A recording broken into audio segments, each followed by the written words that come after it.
รับสถานการณ์พายุโนรูโดยให้ตรวจสอบศูนย์พักพิงชั่วคราวที่ต้องอาจเคลื่อนย้ายจากผลกระทบน้ำที่เพิ่มสูงขึ้นให้เตรียมศูนย์พักพิงชั่วคราวเพิ่มเติมล่วงหน้ากรณีฉุกเฉินเพื่อรองรับสถานการณ์จากพายุและที่พักพิงต้องมีความแข็งแรงโดยอาจจะใช้หอประชุมขนาดใหญ่หอประชุมอำเภอหอประชุมโรงเรียนโรงยิมต่างๆเตรียมห้องน้ำห้องสุขาให้เพียงพอขณะที่การไฟฟ้าส่วนภูมิภาคจัดชุดเคลื่อนที่เร็วและปฏิบัติการกรณีมีเหตุฉุกเฉินเช่นเสาไฟฟ้าล้มไฟฟ้าดับทั้งนี้มีการจัดตั้งกองอำนวยการร่วมจัดเจ้าหน้าที่ผู้ปฏิบัติการณศูนย์บัญชาการเหตุการณ์บรรเทาสาธารณภัยจังหวัดอุบลราชธานีด้วยคณะรัฐมนตรีเห็นชอบขยายระยะเวลาบรรเทาภาระค่าไฟฟ้าและน้ำประปาสำหรับผู้ถือบัตรสวัสดิการแห่งรัฐอีก7เดือนและเห็นชอบให้กยท.จ่ายเงินสวัสดิการพิเศษผู้ปฏิบัติงานในพื้นที่จังหวัดชายแดนใต้เพิ่มเป็น 5,000 บาทต่อเดือนนายอนุชาบุรพชัยศรีรองเลขาธิการนายกรัฐมนตรีฝ่ายการเมืองปฏิบัติหน้าที่โฆษกประจำสำนักนายกรัฐมนตรีเปิดเผยว่าคณะรัฐมนตรีเห็นชอบขยายระยะเวลามาตรการบรรเทาภาระค่าไฟฟ้าและค่าน้ำประปาตั้งแต่เดือนตุลาคม 2565 ถึงเมษายน 2566 เป็นระยะเวลา7เดือนโดยใช้งบประมาณจากกองทุนประชารัฐสวัสดิการเพื่อเศรษฐกิจฐานรากและสังคมจำนวนกว่า 1,933 ล้านบาทแบ่งเป็นสนับสนุนค่าไฟฟ้าจำนวน 1,786 ล้านบาทช่วยเหลือประมาณ 810,000 ครัวเรือนและงบประมาณสนับสนุนค่าน้ำประปาจำนวน 147 ล้านบาทช่วยเหลือประมาณ 210,000 ครัวเรือนทั้งนี้กรณีใช้ไฟฟ้าไม่เกิน50หน่วยต่อเดือนติดต่อกัน3เดือนให้ใช้สิทธิ์ค่าไฟฟ้าฟรีตามมาตรการที่มีอยู่ในปัจจุบันและกรณีใช้ไฟฟ้าเกิน50หน่วยต่อเดือนให้ใช้สิทธิ์ตามมาตรการนี้ในวงเงิน315บาทต่อครัวเรือนต่อเดือนรวมถึงกรณีที่ใช้เกินวงเงินที่กำหนดให้ผู้มีบัตรสวัสดิการแห่งรัฐเป็นผู้รับภาระค่าไฟฟ้าทั้งหมดส่วนค่าน้ำประปากรณีที่ใช้น้ำประปาไม่เกิน315บาทจะได้เงินสนับสนุนค่าน้ำประปาในวงเงิน100บาทต่อครัวเรือนต่อเดือนและกรณีที่ใช้น้ำประปาเกิน315บาทผู้มีบัตรจะเป็นผู้รับภาระในการชำระค่าน้ำประปาทั้งหมดในส่วนของค่าไฟฟ้ากับค่าประปาเป็นสิทธิ์เดิมที่เคยได้รับอยู่แล้วจะมีผู้ที่จะได้รับประโยชน์ประมาณ 810,000 ครัวเรือนในส่วนที่เกี่ยวข้องกับการสนับสนุนค่าไฟฟ้าจะใช้เงินประมาณ 1,786 ล้านบาทส่วนที่เกี่ยวข้องกับค่าน้ำประปามีผู้ที่ได้รับประโยชน์จากโครงการนี้ประมาณ 210,000 ครัวเรือนใช้งบประมาณทั้งสิ้นประมาณ147ล้านบาทที่ประชุมคณะรัฐมนตรียังมีมติเห็นชอบให้การยางแห่งประเทศไทยหรือกยท.จ่ายเงินสวัสดิการพิเศษให้แก่ผู้ปฏิบัติงานในพื้นที่เสี่ยงภัยจังหวัดชายแดนใต้เพิ่มเป็น 5,000 บาทต่อเดือนนางสาวรัชดาธนาดิเรกรองโฆษกประจำสำนักนายกรัฐมนตรีเปิดเผยว่าผู้ปฏิบัติงานในจังหวัดยะลาปัตตานีนราธิวาสและ5อำเภอของจังหวัดสงขลาคืออำเภอจะนะสะเดาเทพานาทวีและสะบ้าย้อยรวม248คนจะได้รับเงินสวัสดิการพิเศษในอัตราคนละ 5,000 บาทต่อเดือนตามที่กระทรวงเกษตรและสหกรณ์เสนอซึ่งใช้จ่ายเงินรายได้ของกยท.เองและให้มีผลตั้งแต่วันที่ครม.มีมติเห็นชอบเพื่อเป็นการสร้างขวัญและกำลังใจให้แก่ผู้ปฏิบัติงานในพื้นที่เสี่ยงภัยจังหวัดชายแดนภาคใต้การจัดสวัสดิการพิเศษตรงนี้ให้ใช้เงินจากกองทุนการยางแห่งประเทศไทยค่ะเป็นสวัสดิการอัตราคนละ 5,000 บาทต่อเดือนตามที่กระทรวงเกษตรและสหกรณ์เสนอซึ่งจริงๆแล้วผู้ที่ปฏิบัติงานภายใต้ที่ในพื้นที่จังหวัดชายแดนใต้นั้นก็ได้รับค่าเสี่ยงภัยอยู่แล้วจากหน่วยงานต่างๆครั้งนี้จัดให้เป็นระบบซึ่งทั้งหมดจะได้รับเพิ่มเป็นเงิน 5,000 บาทต่อเดือนให้เท่ากับหน่วยงานอื่นค่ะทั้งนี้แม้การปรับเพิ่มสวัสดิการพิเศษจะทำให้กยท.มีค่าใช้จ่ายเพิ่มขึ้นประมาณเดือนละ 376,000 บาทหรือปีละ 4,512,000 บาทแต่จะเป็นประโยชน์อย่างยิ่งในการสร้างความเท่าเทียมให้กับพนักงานและลูกจ้างของกยท.โดยได้รับเงินสวัสดิการพิเศษในอัตราเดียวกันพนิษฐ์นาฏขวัญแสนสุขรายงานคณะรัฐมนตรีอนุมัติงบกลางสนับสนุนค่าตอบแทนบุคลากรทางการแพทย์และสาธารณสุขเพิ่มเติม986 ล้านบาทพร้อมจัดหายารักษาโควิด -19 สำหรับหน่วยบริการสุขภาพของกระทรวงสาธารณสุข365ล้านบาทนางสาวไตรสุรีไตรสรณกุลรองโฆษกประจำสำนักนายกรัฐมนตรีกล่าวว่า ที่ประชุมคณะรัฐมนตรีอนุมัติการสนับสนุนงบประมาณรายจ่ายประจำปีงบประมาณพ.ศ. 2565 งบกลางตามที่กระทรวงสาธารณสุขเสนอ2รายการประกอบด้วยงบกลางรายการเงินสำรองจ่ายเพื่อกรณีฉุกเฉินและจำเป็นวงเงินกว่า986ล้านบาทเพื่อเป็นค่าตอบแทนบุคลากรทางการแพทย์และสาธารณสุขกลุ่มต่างๆที่สนับสนุนการปฏิบัติงานด้านการแพทย์และสาธารณสุขในการเฝ้าระวังสอบสวนป้องกันควบคุมและรักษาผู้ป่วยโควิด -19 ซึ่งได้ปฏิบัติหน้าที่เสร็จแล้วในช่วงเดือนตุลาคม 2564 ถึงมิถุนายน 2565 และอีกรายการคืองบกลางรายการค่าใช้จ่ายในการบรรเทาแก้ไขปัญหาและเยียวยาผู้ได้รับผลกระทบจากการระบาดของโรคติดเชื้อไวรัสโคโรนา 2019 วงเงินกว่า365ล้านบาทเพื่อเป็นค่าใช้จ่ายดำเนินโครงการจัดหายารักษาผู้ป่วยโรคโควิด -19 สำหรับหน่วยบริการสุขภาพของกระทรวงสาธารณสุขประจำปีงบประมาณ 2565ถึงแม้ว่าสถานการณ์โควิด -19 เราจะดีขึ้นนะคะแต่ว่ากระทรวงสาธารณสุขก็มีความจำเป็นที่จะต้องเตรียมพร้อมในการรับมือกับการแพร่ระบาดหลังจากเป็น post pandemic แล้วก็ยังจะมีการแพร่ระบาดไม่ว่าจะเป็นคลัสเตอร์ระดับเล็กระดับกลางหรือระดับใหญ่แต่แน่นอนว่าอาการรุนแรงของโรคก็ไม่ได้รุนแรงร้ายแรงแล้วยาก็สามารถรักษาได้กระทรวงสาธารณสุขจึงมีความจำเป็นที่จะต้องจัดหายาในส่วนนี้ไว้เพื่อดูแลผู้ป่วยทุกท่านค่ะทันตแพทย์อัธพร ลิ้มปัญญาเลิศรองเลขาธิการสำนักงานหลักประกันสุขภาพแห่งชาติหรือสปสช.กล่าวว่าตามที่กระทรวงสาธารณสุขได้ปรับโรคโควิด -19 เป็นโรคติดต่อที่ต้องเฝ้าระวังตั้งแต่วันที่ 1 ตุลาคมนี้ในส่วนของสปสช.ได้ปรับหลักเกณฑ์แนวทางการจ่ายชดเชยบริการโควิด -19 แต่ประชาชนยังคงได้รับการดูแลรักษาพยาบาลอยู่ตามปกติ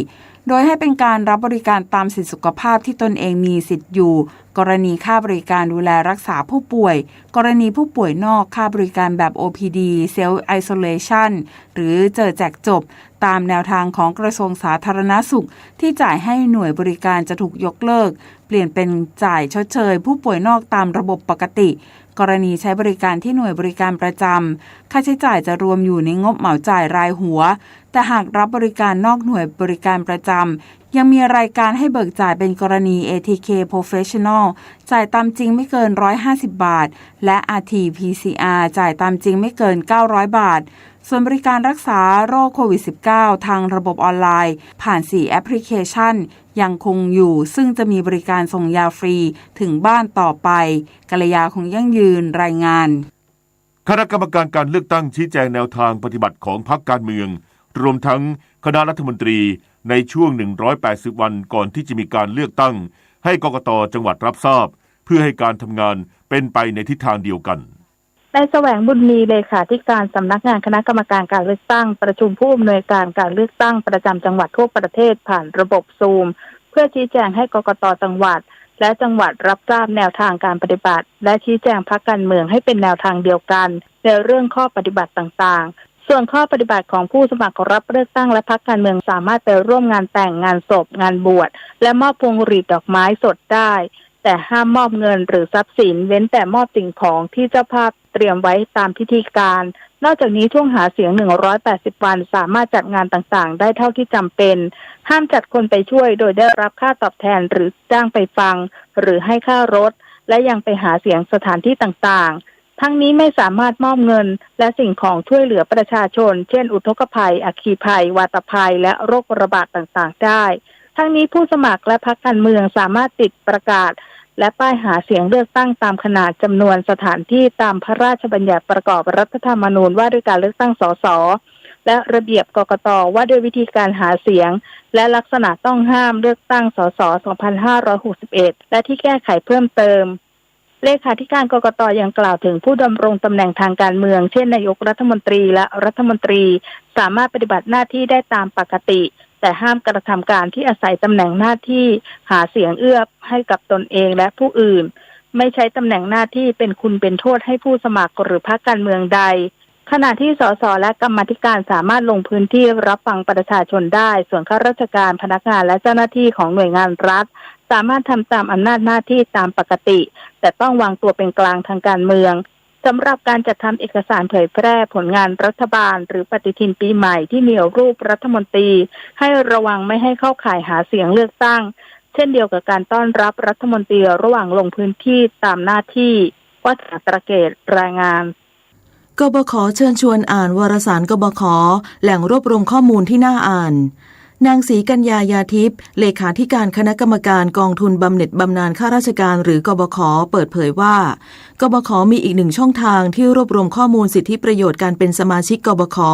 สวัสดิการต่างๆข้อมูลการเงินการลงทุนเรื่องน่ารู้อีกมากมายซึ่งได้คัดสรรเนื้อหาและบทความไว้ใน MyGPF วารสารกบข.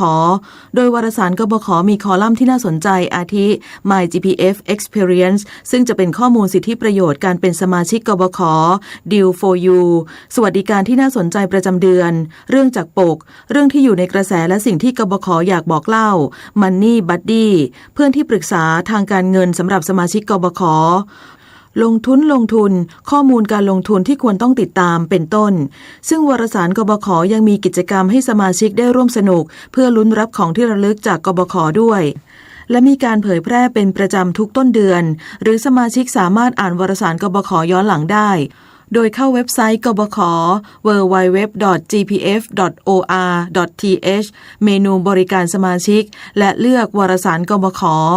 สมาชิกสามารถสอบถามข้อมูลเพิ่มเติมได้ที่ Facebook กบข.หรือ LINE กบข.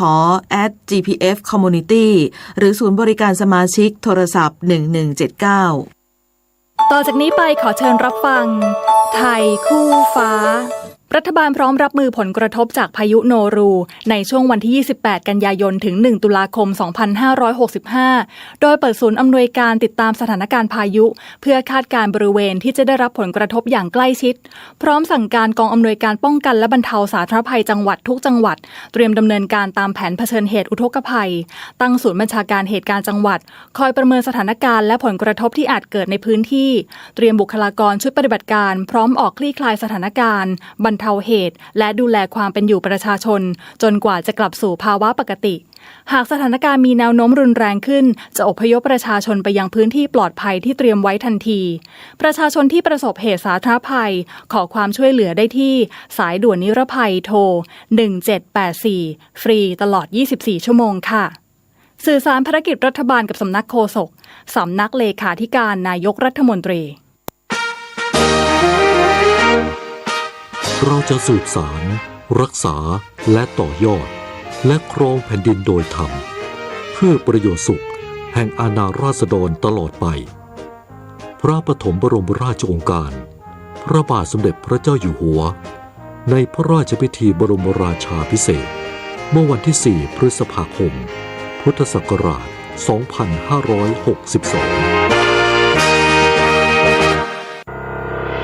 หลักใจ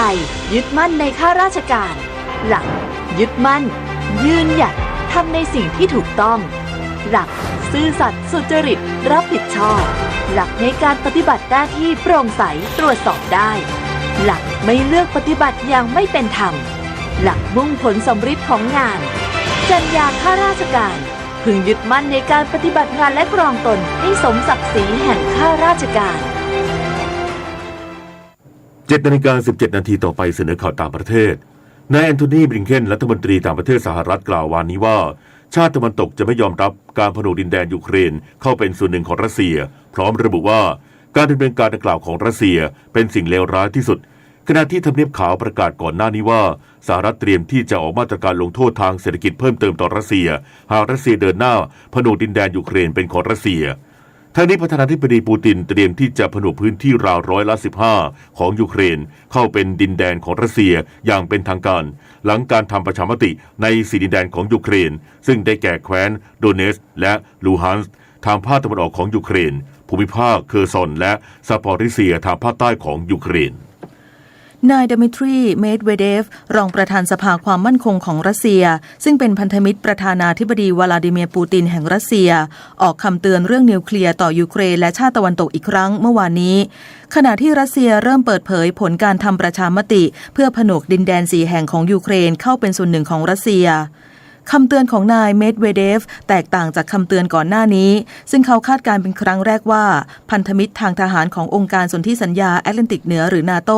จะไม่เสี่ยงในการทำสงครามนิวเคลียร์และจะไม่เข้าร่วมสงครามยูเครนโดยตรงแม้ว่ารัสเซียโจมตียูเครนด้วยอาวุธนิวเคลียร์เจ้าหน้าที่จัดการภัยพิบัติฟิลิปปินส์กล่าวว่าไต้ฝุ่นโนรูซึ่งทรงพลังที่สุดในปีนี้พัดกระหน่ำฟิลิปปินส์ทำให้ประชาชนเสียชีวิตอย่างน้อย6 คนหลังทำให้เกิดฝนตกหนักและลมกระโชกแรงบนเกาะยอดนิยมที่สุดของประเทศและยังทำให้ต้นไม้หักโค่นกระแสไฟฟ้าดับรวมทั้งน้ำท่วมหลายชุมชนในที่ลุ่มต่ำขณะที่พัดกระหน่ำและสร้างความเสียหายหนักบนเกาะลูซอนเมื่อวันอาทิตย์และวันจันทร์เจ้าหน้าที่จัดการภัยพิบัติกล่าวว่าประชาชน5 คนได้รับบาดเจ็บเล็กน้อยและหลายคนสูญหายขณะที่เจ้าหน้าที่กู้ภัย5 คนเสียชีวิตหลังถูกส่งเข้าไปให้ความช่วยเหลือประชาชนบริเวณใกล้กรุงมะนิลาต่อไปรับฟังข่าวกีฬาค่ะการแข่งขันวอลเลย์บอลหญิงชิงแชมป์โลกเวิลด์แชมเปี้ยนชิพ 2022 ทีมวอลเลย์บอลหญิงไทยลงสนามนัดที่ 2 ต้านทานความแข็งแกร่งและสูงใหญ่ของนักตบสาวเจ้าภาพโปแลนด์ทีมอันดับ 13 ของโลกไม่ได้แพ้ไปด้วยคะแนน 17-25 ทั้ง 3 เซตนัดต่อไปทีมสาวไทยพบโครเอเชียค่ำวันนี้เวลา 19 นาฬิกาถ่ายทอดสดทางช่อง Workpoint 23 ต่อกันที่ผลฟุตบอลยูฟ่าเนชั่นลีกกลุ่ม A2 นัดส่งท้ายทีมชาติสเปนบุกชนะโปรตุเกส 1-0 แซงเป็นแชมป์กลุ่มเข้าสู่ทัวร์นาเมนต์ชิงแชมป์อีกคู่สวิตเซอร์แลนด์ชนะสาธารณรัฐเช็ก 2-1 ลีก B ไอซ์แลนด์ชนะอาร์เมเนีย 3-2 ยูเครนเสมอสกอตแลนด์ 0-0 นายพิพัฒน์รัชกิจประการรัฐมนตรีว่าการกระทรวงการท่องเที่ยวและกีฬาเป็นประธานในงานยกย่องเชิดชูเกียรติบุคคลในวงการกีฬามวยครั้งที่ 10เพื่อมอบรางวัลยกย่องเชิดชูเกียรติบุคคลในวงการกีฬามวยดีเด่นและผู้ให้สนับสนุนกีฬามวยดีเด่นต่อยอดเป็นศิลปะการต่อสู้อีกหลายแขนงเป็นส่วนหนึ่งในซอฟต์พาวเวอร์ที่รัฐบาลมุ่งเน้นสร้างกีฬามวยไทยให้เป็นผลผลิตทางวัฒนธรรมในระดับโลกโดยมีพลเอกประวิตรวงษ์สุวรรณรองนายกรัฐมนตรีเป็นผู้ให้การสนับสนุนกีฬามวยไทยมาโดยตลอดซึ่งคณะกรรมการมีมติเป็นเอกฉันท์ในการมอบรางวัลผู้ทรงคุณูปการกีฬามวยอันทรงเกียรติให้รองนายกรัฐมนตรีในฐานะประธานอนุกรรมการอำนวยการขับเคลื่อนกีฬามวยไทยสู่โอลิมปิกขณะที่ประชุมคณะรัฐมนตรีครั้งที่ 39 มีมติเห็นชอบแต่งตั้งดร.ก้องศักดิ์ยอดมณีดำรงตำแหน่งผู้ว่าการการกีฬาแห่งประเทศไทยต่ออีก1 วาระตามที่กระทรวงการท่องเที่ยวและกีฬาเสนอไปสิ้นสุดวาระที่ 2 ในปี 2569 นอกจากนี้คณะรัฐมนตรียังมีมติเห็นชอบให้ประเทศไทยเป็นเจ้าภาพจัดการแข่งขันกีฬาซีเกมครั้งที่ 33 และกีฬาอาเซียนพาราเกมครั้งที่ 13 ในปี 2568 ตามที่กระทรวงการท่องเที่ยวและกีฬาได้เสนอพลเอกเดชาเหมกระศรีนายกสมาคมกีฬาจักรยานแห่งประเทศไทยส่งและให้โอวาทนักกีฬาทีมอาชีพ Thailand Continental Cycling Team เดินทางไปแข่งขันจักรยานทางไกลรายการ Tour of Iran ระหว่างวันที่ 29 กันยายนถึง 3 ตุลาคมนี้นักกีฬาประกอบด้วย10 โทสราวุฒิสิริโรจนชัยพิรพลชาวเชียงขวาง10 ตรีธนาคารชยาสมบัติร้อยตำรวจโทนวุฒิหลีพงอยู่และอริยะภูลสวัสดิ์โดยสมาคมกีฬาจักรยานส่งนักกีฬาไปแข่งขันรายการในต่างประเทศอย่างต่อเนื่องเพื่อเตรียมความพร้อมกีฬาซีเกมครั้งที่ 32 ที่ประเทศกัมพูชาและเอเชียนเกมครั้งที่ 19 ที่นครหางโจวประเทศจีนในปีหน้าพงษ์เกษมสมศุขรายงานต่อไปรับฟังพยากรณ์อากาศค่ะประกาศกรมอุตุนิยมวิทยาเรื่องพายุโนรูฉบับที่ 12 เมื่อเวลา 4 นาฬิกาของวันนี้พายุไต้ฝุ่นโนรูได้เคลื่อนขึ้นฝั่งบริเวณเมืองฮอยอันประเทศเวียดนามแล้วโดยมีศูนย์กลางอยู่ห่างประมาณ70กิโลเมตรทางตะวันออกของแขวงเซกองประเทศลาวหรือที่ลัติจูด 16.1 องศาเหนือลองจิจูด 108.1 องศาตะวันออกโดยมีความเร็วลมสูงสุดใกล้ศูนย์กลางประมาณ150กิโลเมตรต่อชั่วโมงพายุนี้กำลังเคลื่อนตัวทางทิศตะวันตกด้วยความเร็วประมาณ20กิโลเมตรต่อชั่วโมงคาดว่าจะอ่อนกำลังลงเป็นพายุโซนร้อนและเคลื่อนผ่านประเทศลาวตอนล่างเข้าปกคลุมภาคตะวันออกเฉียงเหนือตอนล่างของประเทศไทยบริเวณจังหวัดอำนาจเจริญและอุบลราชธานีในวันที่ 29 กันยายน 2565 โดยพายุนี้จะอ่อนกำลังลงเป็นพายุ Depression และหย่อมความกดอากาศต่ำกำลังแรงตามลำดับประกอบกับมรสุมตะวันตกเฉียงใต้ที่พัดปกคลุมทะเลอันดามันภาคใต้และอ่าวไทยมีกำลังค่อนข้างแรง ส่งผลทำให้มีฝนตกหนักหลายพื้นที่และมีฝนตกหนักมากบางแห่งกับมีลมแรงบริเวณภาคเหนือภาคตะวันออกเฉียงเหนือภาคกลางรวมทั้งกรุงเทพมหานครและปริมณฑลภาคตะวันออกและภาคใต้ขอให้ประชาชนในบริเวณดังกล่าวระวังอันตรายจากฝนตกหนักถึงหนักมากและฝนที่ตกสะสมซึ่งอาจทำให้เกิดน้ำท่วมฉับพลันและน้ำป่าไหลหลากโดยเฉพาะพื้นที่ลาดเชิงเขาใกล้ทางน้ำไหลผ่านและพื้นที่ลุ่มสำหรับประชาชนที่อาศัยบริเวณชายฝั่งให้ระวังอันตรายจากคลื่นที่ซัดเข้าหาฝั่งไว้ด้วยสำหรับคลื่นลมบริเวณทะเลอันดามันและอ่าวไทยมีกำลังค่อนข้างแรงโดยทะเลอันดามันและอ่าวไทยตอนบนมีคลื่นสูง 2-3 เมตรบริเวณที่มีฝนฟ้าคะนองคลื่นสูงมากกว่า3เมตรส่วนอ่าวไทยตอนล่างทะเลมีคลื่นสูงประมาณ2เมตรบริเวณที่มีฝนฟ้าคะนองคลื่นสูงมากกว่า2เมตรขอให้ชาวเรือเดินเรือด้วยความระมัดระวังเรือเล็กบริเวณทะเลอันดามันและอ่าวไทยตอนบนควรงดออกจากฝั่งจนถึงวันที่1ตุลาคม2565พยากรณ์อากาศตั้งแต่เช้าวันนี้จนถึงเช้าวันพรุ่งนี้ภาคเหนือมีฝนฟ้าคะนอง60%ของพื้นที่กับมีฝนตกหนักบางแห่งและลมแรงภาคตะวันออกเฉียงเหนือมีฝนตกเป็นบริเวณกว้างโดยมีฝนตกหนักถึงหนักมากหลายพื้นที่และมีลมแรงภาคกลางมีฝนฟ้าคะนอง60%ของพื้นที่กับมีฝนตกหนักบางแห่งและมีลมแรงภาคตะวันออกมีฝนฟ้าคะนอง70%ของพื้นที่กับมีฝนตกหนักถึงหนักมากบางแห่งและมีลมแรงลมตะวันตกเฉียงใต้ความเร็ว 20-40 กิโลเมตรต่อชั่วโมงทะเลมีคลื่นสูง 2-3 เมตรบริเวณที่มีฝนฟ้าคะนองคลื่นสูงมากกว่า3เมตรภาคใต้ฝั่งตะวันออกมีฝนฟ้าคะนอง60%ของพื้นที่ตั้งแต่จังหวัดสุราษฎร์ธานีขึ้นมา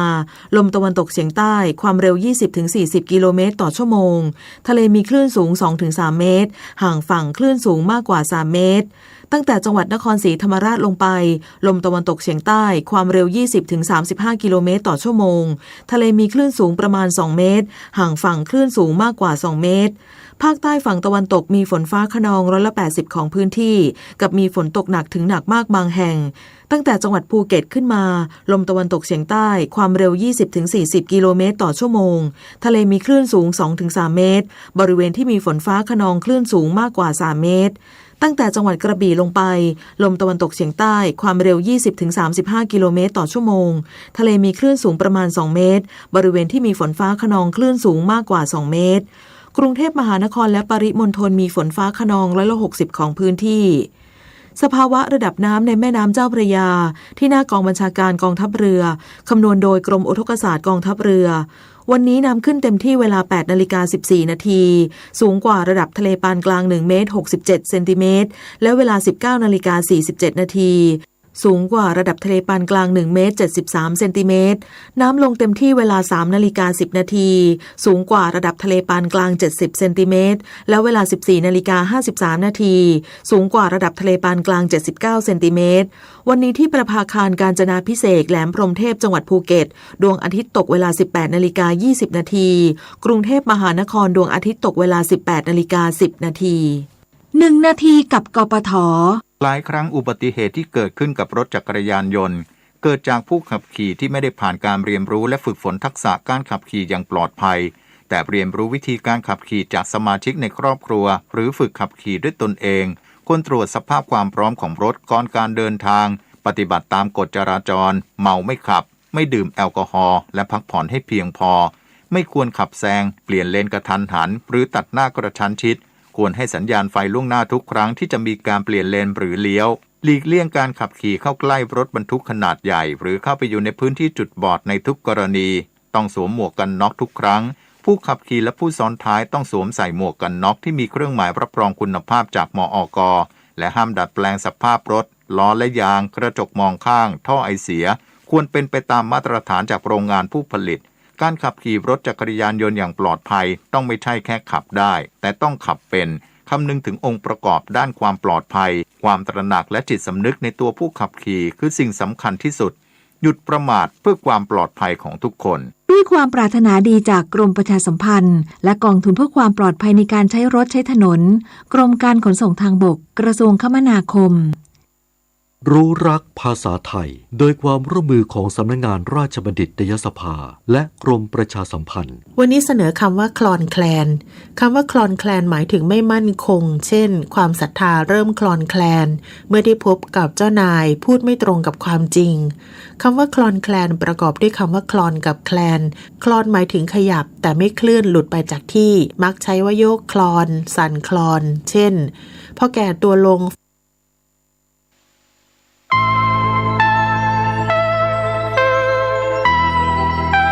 ขอเชิญร่วมทำบุญทอดกฐินและวางศิลาฤกษ์ศาลาการประเรียนณที่พักสงฆ์เหล่ามนทาหมู่ที่ 3 ตำบลดอยหล่ออำเภอดอยหล่อจังหวัดเชียงใหม่วันที่ 12 ตุลาคม 2565 เวลา 13:39 นาทีเรื่องด้วยที่พักสงฆ์เหล่ามนทาได้เริ่มก่อสร้างมาตั้งแต่วันที่ 17 มิถุนายน 2565 เพื่อเป็นสถานที่ประกอบพิธีทางพระพุทธศาสนาและเป็นศูนย์รวมจิตใจของศรัทธาประชาชนทั่วไปโดยจะได้ทำการสร้างเสนาสนะถาวรวัตถุที่มั่นคงให้เหมาะสมกับที่จะยกฐานะเป็นวัดในพระพุทธศาสนาสืบไปดังนั้นจึงมีผู้มีจิตศรัทธาร่วมใจกันบริจาคทุนทรัพย์โดยเครือข่ายการเผยแผ่ธรรมะของคณะสงฆ์คลื่นสีขาวทั่วทุกสารทิศตลอดจนศรัทธาประชาชนทั้งหลายทั่วไปทุกคนตั้งกุศลเจตนาในการทอดกฐินสามัคคีและวางศิลาฤกษ์สร้างศาลาการประเรียนณที่พักสงฆ์เหล่ามนทาตามกำหนดการดังนี้วันที่ 5-11 ตุลาคม 2565 เป็นวันตกแต่งดาเตรียมสถานที่วันที่ 12 ตุลาคม 2565 เป็นวันทอดกฐินและวางศิลาฤกษ์เวลา 8 นาฬิกาถึง 12 นาฬิกาเปิดโอกาสให้ศรัทธาประชาชนทำบุญตามอัธยาศัยและร่วมตอกไม้มงคลตามกุศลเจตนาเวลา 11 นาฬิกาถวายเพลพระสงฆ์และเลี้ยงอาหารประชาชนแบบโรงทานเวลา 12:30 นาทีเริ่มแห่ต้นกฐินสามัคคีแต่ละสายบุญและแห่แผ่นศิลาฤกษ์เวลา 13:30 นาทีประกอบพิธีวางศิลาฤกษ์และทอดกฐินในโอกาสอันเป็นบุญกุศลแห่งการสร้างวัดใหม่และทอดกฐินพร้อมวางศิลาฤกษ์สร้างศาลาการประเรียนครั้งนี้จึงขอกราบนิมนต์พระสงฆ์ครูบาอาจารย์และเชิญชวนศรัทธาพุทธศาสนิกชนทุกท่านได้ร่วมบุญตอกไม้มงคลปฐมฤกษ์เป็นมหามงคลอันยิ่งใหญ่ในวันที่ 12 ตุลาคม 2565 นี้ด้วยขออำนาจคุณพระศรีรัตนตรัยและสิ่งศักดิ์สิทธิ์ทั้งหลายตลอดจนพระสยามเทวาธิราชด้วยอำนาจเดชเดชะเทวาอารักษ์รุกขเทวดาภูมิเทวะพระแม่ธรณีคุณพ่อคุณแม่จงแผ่ไพศาลด้วยบุญแห่งการให้ทานของท่านทั้งหลายจงเป็นพลวะปัจจัยส่งเสริมสนับสนุนให้เศรษฐีใจบุญนายทุนใจดีและผู้มาร่วมงานทุกท่านจงมีอายุวันนะสุขะปฏิภาณสมบูรณ์ตลอดกาลนานเถิดสาธุกฐินทานคือสังฆทานบุญทานยิ่งใหญ่1 เดือนท่านกำหนดไว้นับตั้งแต่วันพิธีทำบุญทอดกฐินมหาวิทยาลัยเชียงใหม่ประจำปี 2565 ทอดถวายวันเสาร์ที่ 29 ตุลาคม พุทธศักราช 2565 ณ วัดฝายหินตำบลสุเทพอำเภอเมืองเชียงใหม่ จังหวัดเชียงใหม่ 13 นาฬิกาพร้อมกันที่ศาลาธรรมมหาวิทยาลัยเชียงใหม่ตั้งขบวนแห่องค์กฐินและบริวารหน้าศาลาธรรมมหาวิทยาลัยเชียงใหม่เคลื่อนขบวนแห่องค์กฐินและบริวารออกจากศาลาธรรมมีกำหนดไปตามเส้นทาง 13:30 นาทีขวงวัฒนธรรมมหาวิทยาลัยเชียงใหม่ขบวนแห่องค์กฐินและบริวารทุกคณะสถาบันสำนักและส่วนงานต่างๆพร้อมกันมีการแสดงของชมรมพื้นบ้านล้านนาสโมสรนักศึกษามหาวิทยาลัยเชียงใหม่ 14 นาฬิกาเคลื่อนขบวนแห่องค์กฐินและบริวารเข้าสู่วัดฝายหินประธานในพิธีจุดธูปเทียนบูชาพระรัตนตรัยไหว้พระสมาทานเบญจศีลกล่าวคำถวายผ้ากฐินแด่พระสงฆ์น้อมผ้ากฐินถวายพระสงฆ์อัปโลก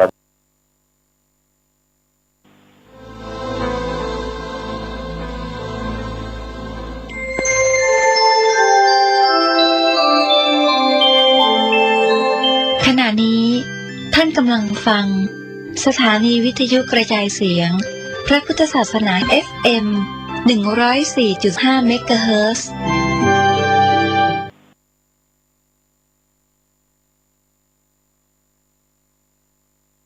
สมในชา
สืบสานเวลาผ่าน131 ปีนา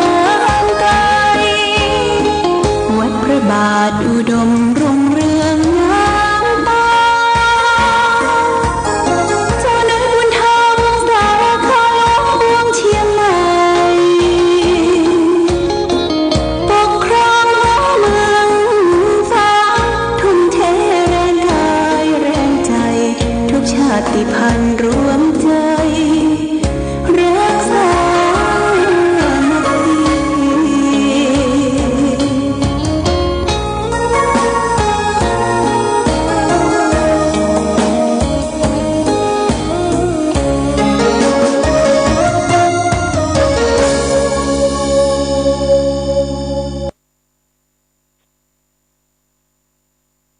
เจริญสุขศรัทธาสาธุชนญาติโยมท่านพุทธบริษัททั้งหลายวันนี้รายการธรรมประทีปส่องต่างก็ได้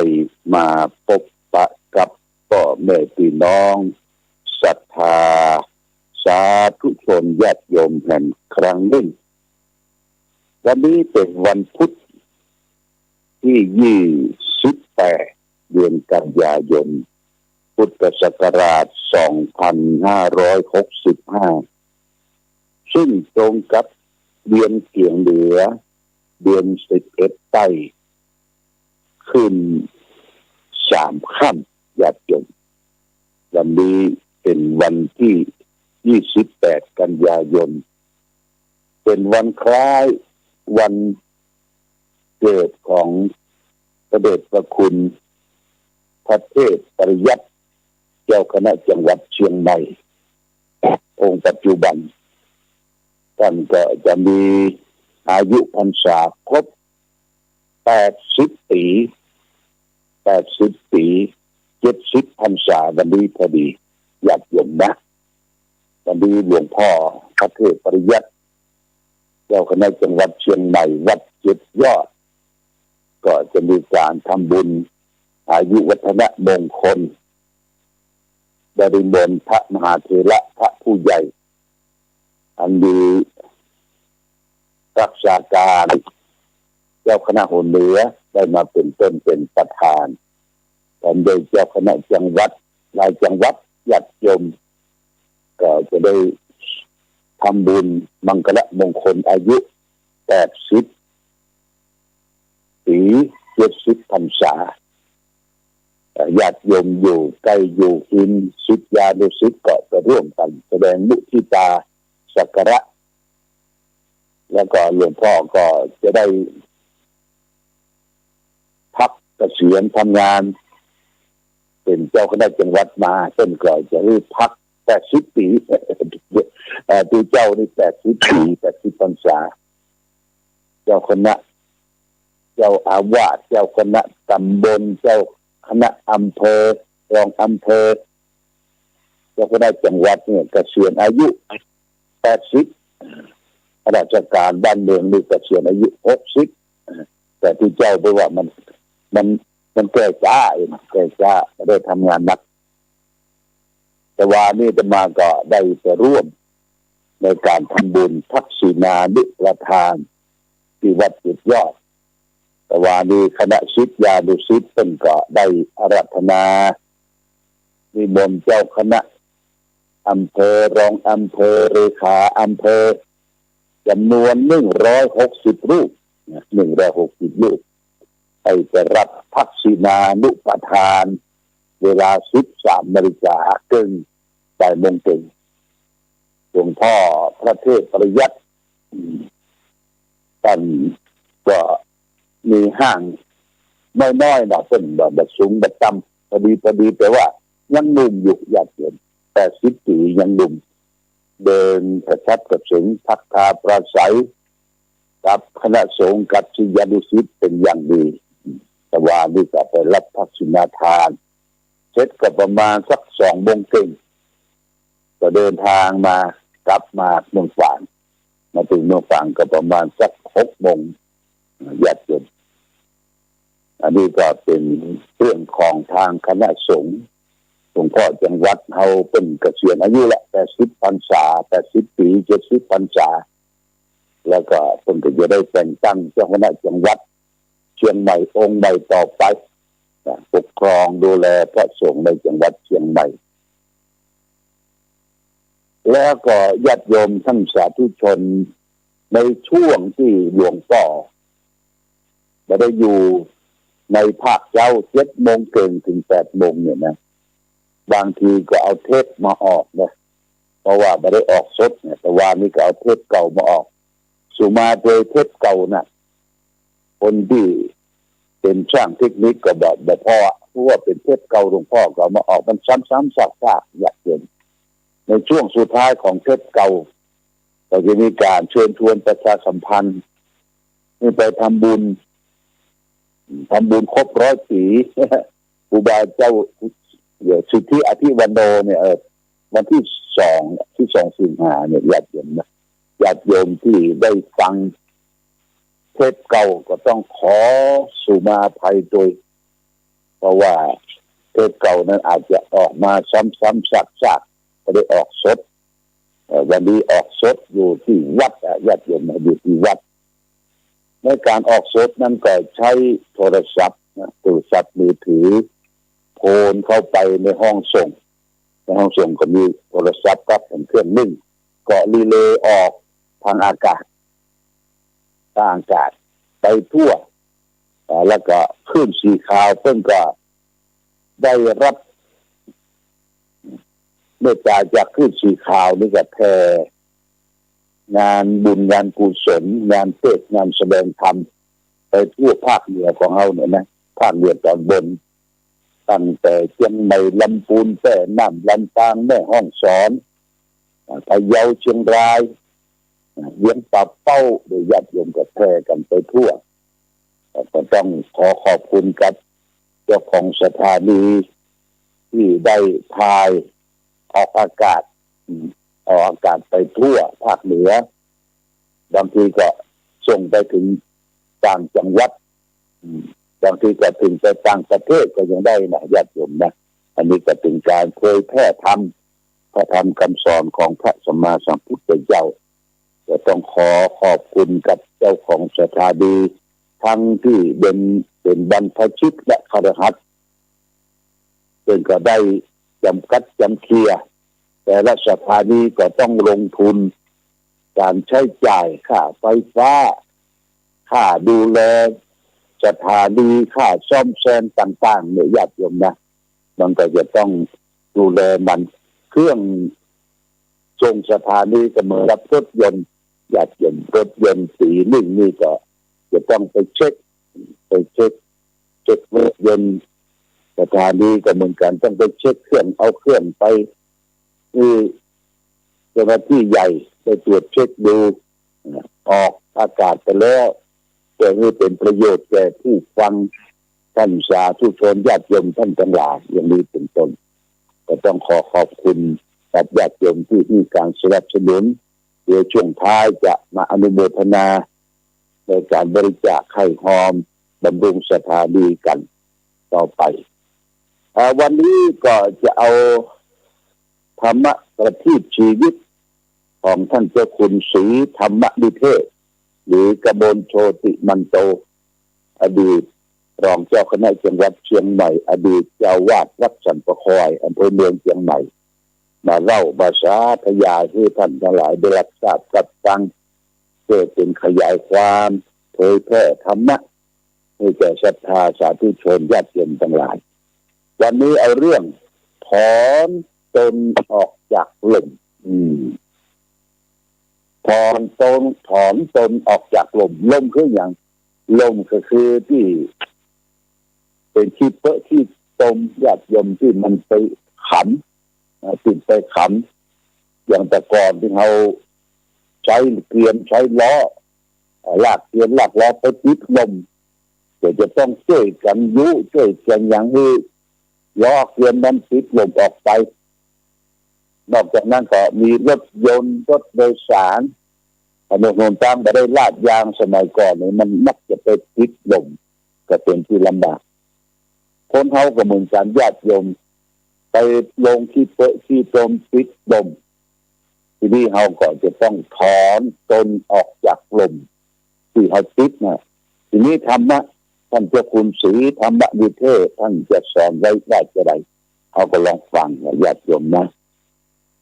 ซึ่งก็บอกว่าบรรดาสัตว์ทั้งหลายเนี่ยสัตว์เดรัจฉานทั้งปวงเนี่ยซึ่งก็ว่าหันจะมีแต่จ้างเท่าอันที่ฉลาดสามารถที่รู้ภาษามนุษย์และรู้ความต้องการของมนุษย์ใดเราจึงเรียกมันว่าช้างแสนรู้มันเป็นสัตว์ที่ประเสริฐที่คนโบราณใช้เป็นยานพาหนะไปรบขับจับศึกไปโจรจ้างไปบรรทุกเดินทางไปที่ไหนเป็นก็ใช้จ้างไปก่อนในยุคสงครามเวลาจ้างติดลมในที่เขาไปจ้างที่มันเข้าไปโจรกันไปอย่างยุคสงครามเวลาจ้างติดลมแต่มีนิคนใดที่จะบังอาจสามารถอุ้มจ้างยกข้างขึ้นจากหลุมใดเพราะคนตัวเขาเนี่ยน้อยนิดน้อยเหลือจ้างตัวโตกว่ามนุษย์คนเราหลายเท่าน้ำหนักก็มากกว่ามนุษย์ทั้งหลายเท่าจ้างติดลมมันสามารถถอนตนออกจากลมด้วยตัวของมันเองได้แต่มนุษย์คนเราถ้าถ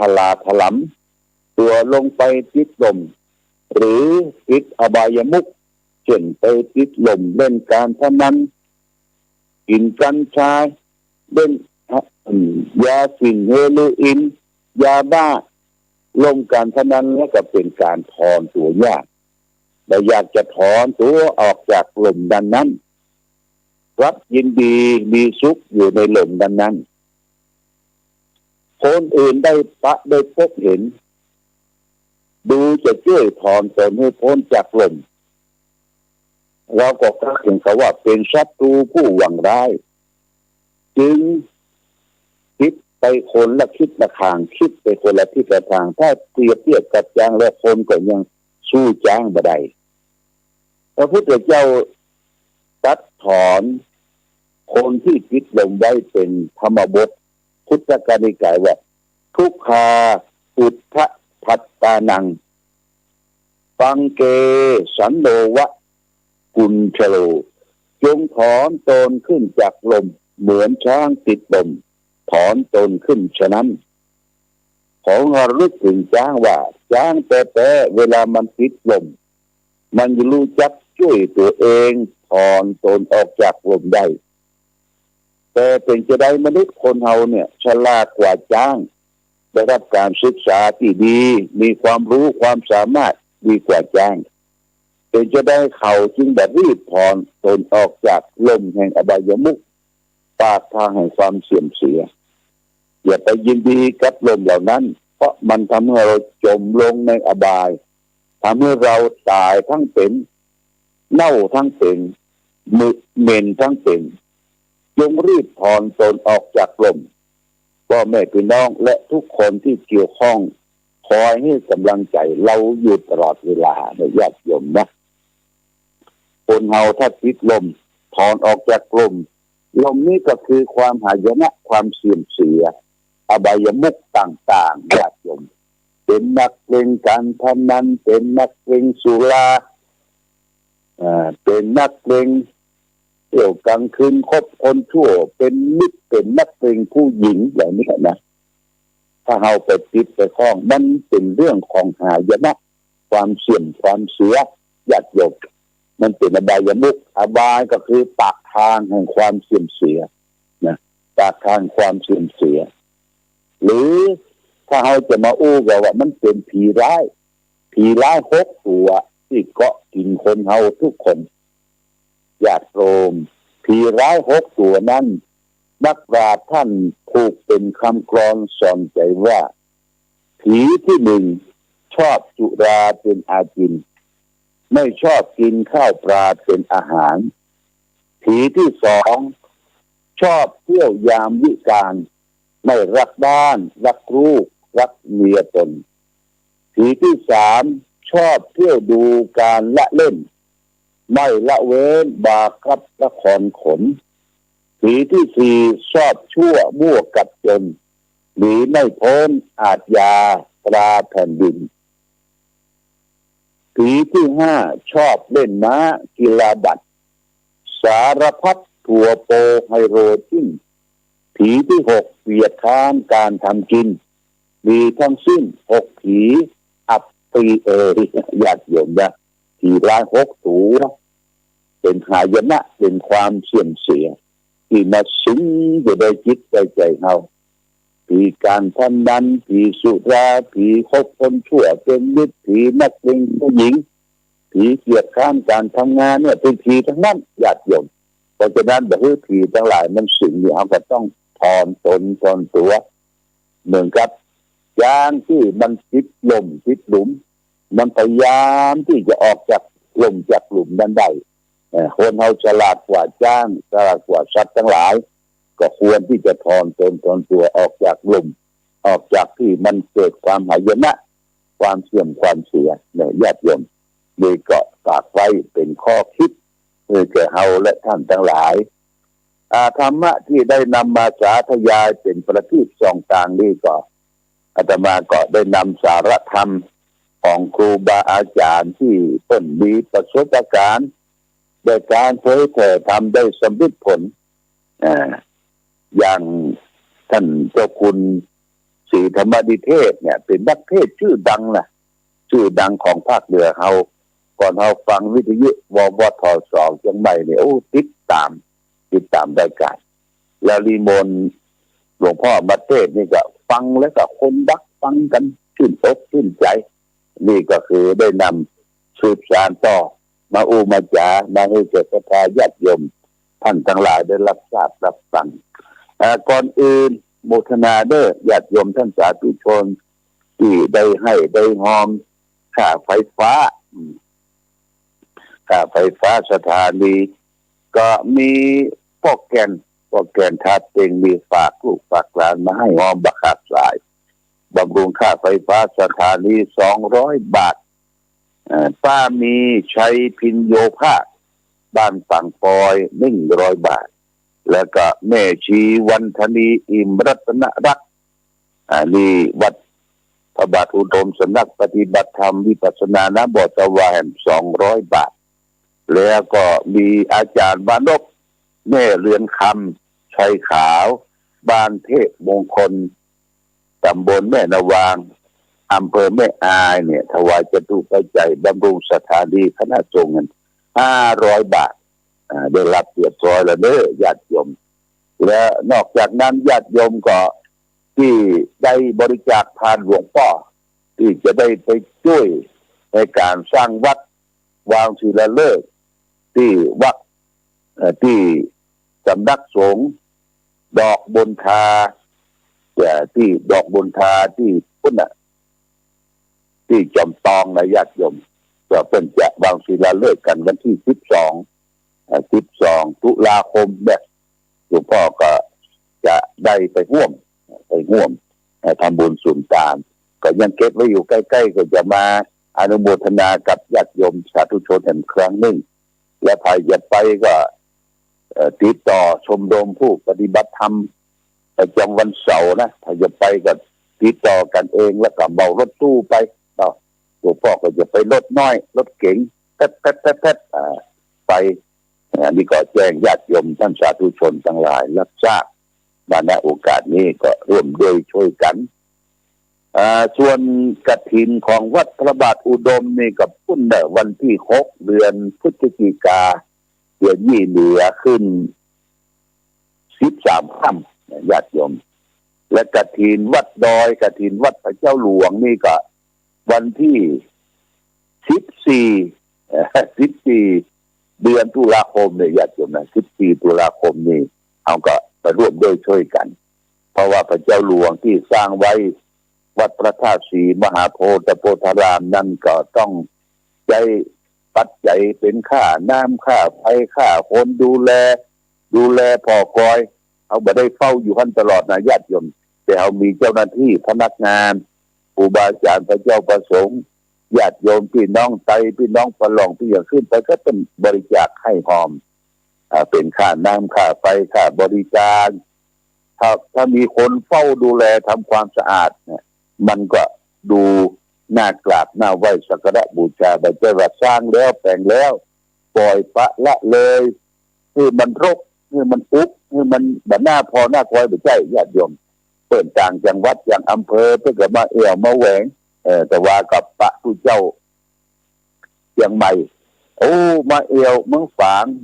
มาไหว้พระเจ้าฝางน้ำบ่อสาวาแล้วก็ลวกขึ้นไปไหว้พระเจ้าหลวงเนี่ยหลวงพ่อว่าโอ้เป็นสิ่งที่เราอนุโมทนาที่ได้สร้างพระเจ้าไว้ในเมืองฝางแล้วก็วันนี้ท่านนายอำเภอฝางนายกิรชาติเพิ่งก็จะเกษียณอายุได้ตัดโยมเนี่ยเบิ่งก็ยังมาพบ8 โมงเก่งท่านนายอำเภอฝางของเรานี่ก็ได้ปฏิบัติหน้าที่ทำงานช่วยเหลือพ่อแม่พี่น้องประชาชนมาเป็นอย่างดีเพื่อก็จะเกษียณอายุวันนี้แล้วนะนี่ก็แจ้งญาติโยมท่านสาธุชนทั้งหลายรับทราบเอาละวันนี้รายการธรรมะประทีปส่องต่างบางคนก็โทรศัพท์มาถามว่าหลวงพ่อก้าวล้มนะหายดีละกาว่ายังบ่หายดีเตื้อแต่พอไปไหนมาไหนได้ญาติโยมไปไหนมาไหนได้แต่ว่าก็ยันไปเชียงใหม่ว่ายันไปเชียงใหม่จำเป็นยังมันอยู่จังไหนเล็กยังอยู่ที่ข้อแข้งอยู่บ่เป็นยังได้ไปได้กินได้อยู่แต่ว่าเฮาก็บ่ยันมันนักมันพวกนี่หมอนัดครั้งสุดท้ายไปเช็คดูว่าเล็กมันอยู่อย่างเก่าก็มันกินกับมันจุมันจำอยู่ใดเฮาก็หมอก็จะนัดวันที่29วันพุธและวันที่29วันพุธนี้ญาติโยมเพิ่งก็จะมีการปิดศพนะหลวงพ่อเอื้อเฟื้อเนี่ยญาติโยมเนี่ยวัดพระธาตุดอยน้ำค้างอายุ93ปีพรรษาก็72 ปีเพิ่นบวชตั้งแต่น้อยบวชตั้งแต่เมื่อนานเป็นครูบาอาจารย์พระครูถาปนกิจวิธานมันพวกหลวงพ่อก็จะได้ไปร่วมในงานปิดศพก่อนเพลก่อนตอนและบรรพุก็สลากวัดในเมาขี้เล็กก็คงจะให้ทุกเจ้าพระสงฆ์ไปแตนวัดเจ้าคณะตำบลบ้านปิ่นวัดในเมาขี้เล็กจะได้ไปงานปิดศพหลวงพ่อพระครูถาก็ได้กิจนิทานอาจารย์เอื้อเฟื้อแต่ก่อนเพิ่งก็เป็นเจ้าสำนักอยู่ที่วัดพระอุดมเนี่ยเป็นพระนำประพฤติปฏิบัติกรรมฐานในญาติโยมสมัยก่อนโบราณเริ่มแรกที่สำนักวิปัสสนานะบทวาไปเดียวกันก็ไปเยี่ยมไปใจไปปิดศพร่วมกันเมื่อวันพรุ่งนี้เอาละวันนี้รายการธรรมะประทีปส่องต่างก็ได้มาพบญาติโยมท่านสาธุชนทั้งหลายก็พอสมควรแก่กาลเวลารายการธรรมะประทีปส่องทางต้องขอลาก่อนขอผู้ฟังจงตั้งมั่นจิตหันษาด้วยธรรมะขององค์พระพุทธาได้นำพาให้เกิดความสุขสงบเย็นขอเจริญพร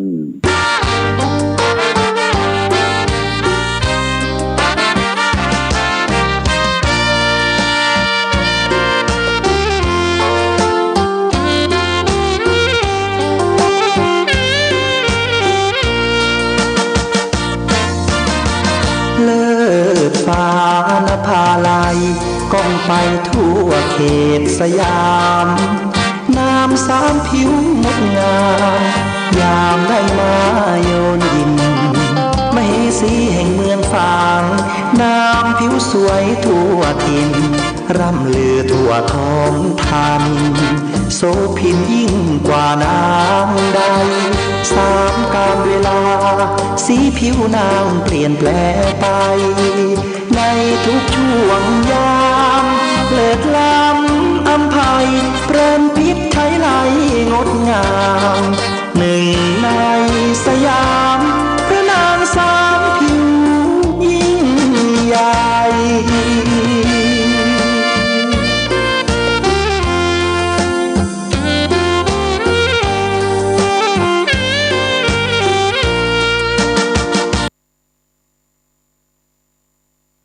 ธงชาติและเพลงชาติไทยเป็นสัญลักษณ์ของความเป็นไทย เราจงร่วมใจยืนตรงเคารพธงชาติด้วยความภาคภูมิใจในเอกราชและความเสียสละของบรรพบุรุษไทยประเทศไทยรวมและเชื้อชาติไทยเป็นประชารัฐผ้าไทยของไทยทุกส่วนอยู่ดำรงคงไว้ได้ทั้งมวลด้วยแค่ล้วนหมายรักษาพันยินไทยนิรักสงบแต่ถึงรบไม่กล้าเอกราชจะไม่ให้ใครคุมขีสละเลือดทุกอย่างเป็นชาติทะเลถ้าเดินประเทศชาติไทยต้องเวทีชัยชโย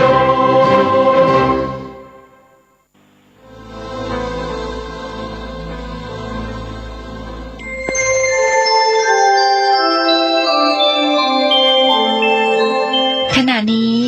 ท่านกำลังฟังสถานีวิทยุกระจายเสียง FM 104.5 เมกะเฮิรตซ์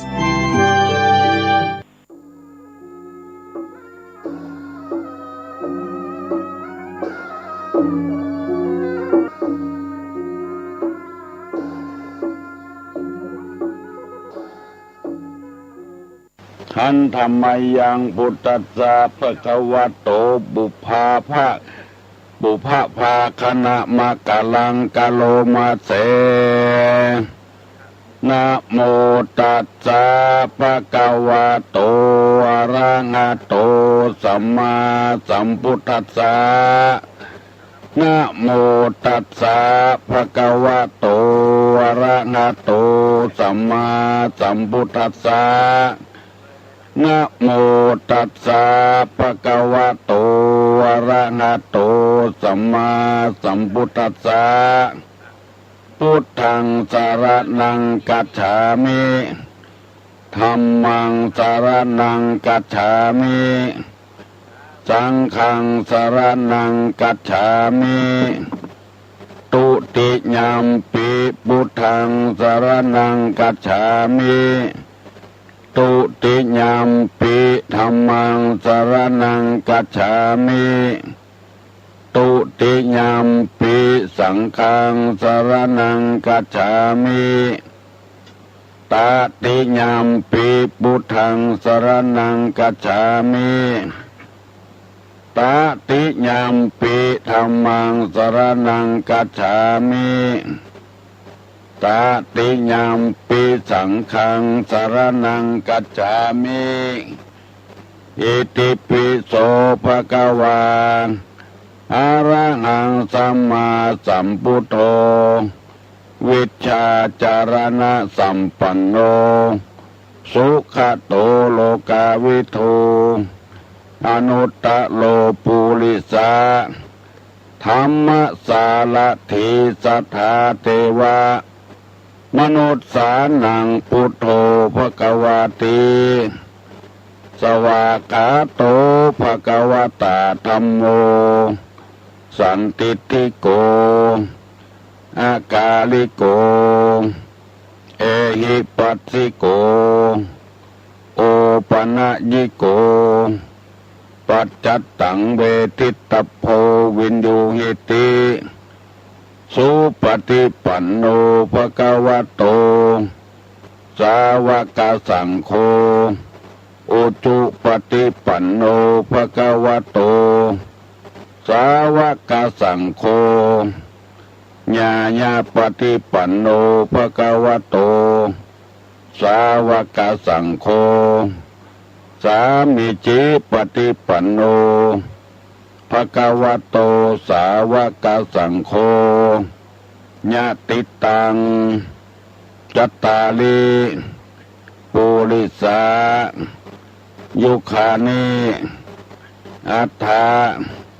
ปุริสาภุคลาเอสาภะคะวะโตสาวกสังโฆอาหุไนโยปาหุไนโยทักขิไนโยอัญชลิกาลนิโยอนุตตะลังปุญญเขตตังโลกัสสติกราบหนึ่งก กราบสองกราบสามกาเลนะธรรมัสสวนังเอตัมมังคารมุตตมังมาแล้วเนอะมาแถมแล้วเสียงก้องเสียงก้องเสียงงองต่ำเข้าเสียงตุเจ้าเทศนาธรรมมาแถมแล้วมาถึงบ้านมาถึงเฮือนมาถึงในเฮือนมาถึงในมุ้งในสุดมาถึงเตาไฟมาถึงห้องน้ำมาถึงในรถมาถึงกุฏิกุฏางที่ตั้นผู้ฟังทั้งหลายเปิดวิทยุรับฟังกูเจ้าเนอ6 โมงถึง 7 โมงท่านทั้งหลายผู้รับฟังวิทยุสถานีวิทยุพระพุทธศาสนาจังหวัดเชียงใหม่ FM 96และจุดปฏิบัติการ FM 90.75 ของมูลนิธิบุญญาภรณ์วัดโสภณารามและสถานีวิทยุต่างๆเช่น วิทยุล้านนาและวิทยุแม่แจ่มตลอดถึงสถานีวิทยุต่างๆที่เปิ้นได้เปิดรับเอารายการนี้เปิดให้พ่อแม่พี่น้องทั้งหลายได้ฟังกูเจ้าตลอดถึงเสียงตามสายหมู่บ้านต่างๆวัดต่างๆที่กระจายไปทั่วบ้านทั่วเมืองมาแถมแล้วมาถึงหูถึงใจพี่น้องทั้งหลายเพื่อรับฟังคำสอนในทางพระพุทธศาสนาเพราะเป็นศาสนาของผู้รู้ผู้ตื่นผู้เบิกบานประวัติศาสตร์ตั้งแต่พุทธศักราช1มาถึง 2549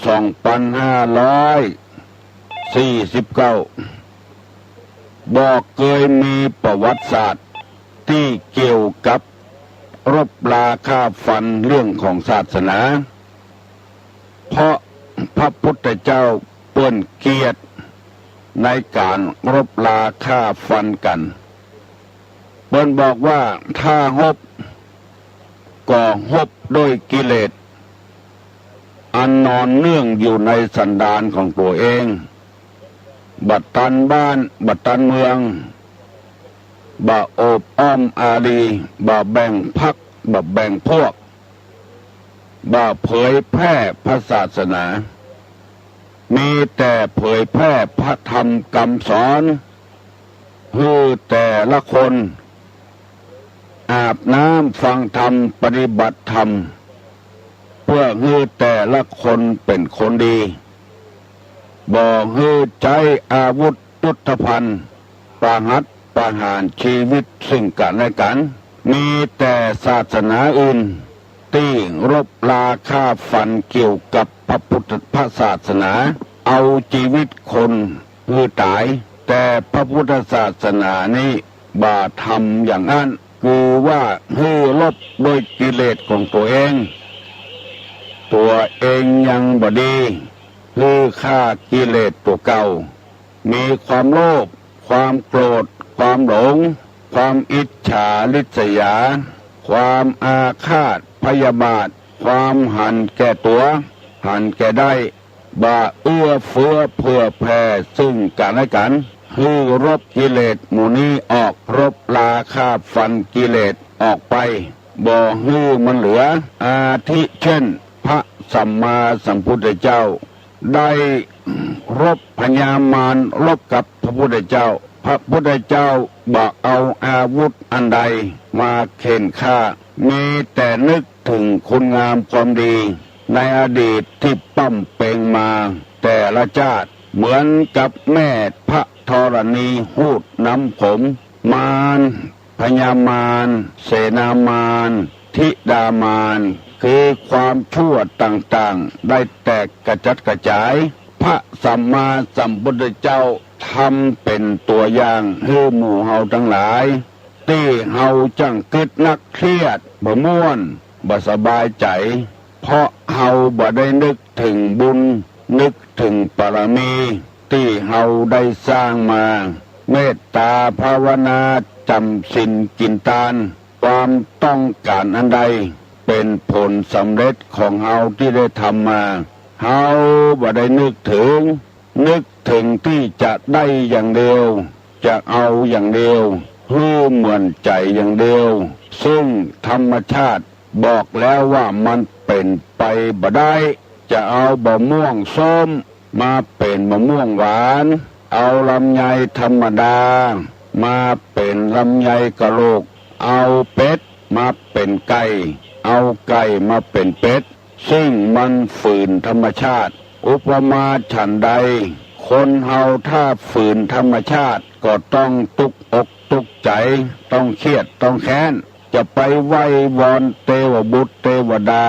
พระอินทร์พระพรหมพญายมราชตนใดตนหนึ่งมันเนรมิตคือมันเป็นไปบ่ได้คือมันเป็นไปธรรมชาติพระพุทธเจ้าเปิ้นบ่ได้ประกาศว่าพระองค์ทรงสร้างสิ่งต่างๆในโลกนี้งัวควายช้างม้ามันเกิดตามธรรมชาติคนก็เกิดตามธรรมชาติบ่ได้เนรมิตพระองค์ทรงบอกว่าพ่อเฮาแม่เฮาเป็นผู้สร้างเฮาแต่ดวงจิตดวงใจเท่านั้นที่เป็นของเฮาเกิดมาภาวะชาติใดไปอยู่ที่ใดก็ย่อมเป็นของเฮาตลอดเวลาอย่างอื่นนั้นเป็นของธรรมชาติสร้างมาหมดเฮาบังคับบ่ได้อันใดที่สร้างจะต้องสร้างให้มันดีๆอันบ่ดีบ่ดักบ่ต้องสร้างขึ้นมามันวุ่นวายกับบ้านกับเมืองเสียบ่ได้หมู่นี้เป็นต้นพระพุทธเจ้าบ่ได้สร้างคนแต่บ่ได้สร้างโลกแต่พระพุทธเจ้าว่าธรรมชาติมันสร้างขึ้นมาเองของที่สร้างมาแล้วต้องสร้างดีๆ ให้ใจได้ให้มีสาระประโยชน์ของบ่ดีใจบ่ได้สร้างขึ้นมาธรรมชาติมันสร้างกันเองบ่มีเทวบุตรเทวดาได้สร้างเชื่อพระสัมมาสัมพุทธเจ้าแล้วเฮาจะได้อยู่เย็นเป็นสุขมีความสุขบานหวั่นใจส่วนมากที่มันบ่มีความสุขบานหวั่นใจก็เพราะเหตุว่าเฮาบ่ได้นำเอาพระธรรมคำสอนมาปฏิบัติกันฟังหนึ่งเก่าถึงเวลาใจบ่ได้เอามาใจโคตรในการเกลียดในการโลภอำกับกันนับถือพระพุทธศาสนาแต่บ่ได้ใจอาฆาตแค้นฟ้องกันไปฟ้องกันมาจนหาความสุขบานหวานใจบ่ได้พ่อออกแม่ออกพระพุทธเจ้าได้สอนให้คนมีความอ่อนน้อมเคารพยำเกรงเขาจะสังเกตว่าในหัวในวังบอกว่าพระบรมวงศานุวงศ์องค์ใดได้ใจธรรมะคำสอนในทางพุทธศาสนาแต่ละองค์มีกิริยามารยาทเรียบร้อยบากกระดกกระดากบักกระดกกระดากมีอ่อนน้อมอู้จาหวานเหมือนกันหมดเพราะฉะนั้นวันนี้ตุลุงจะได้นำเอาธรรมที่ว่าลักษณะของคนที่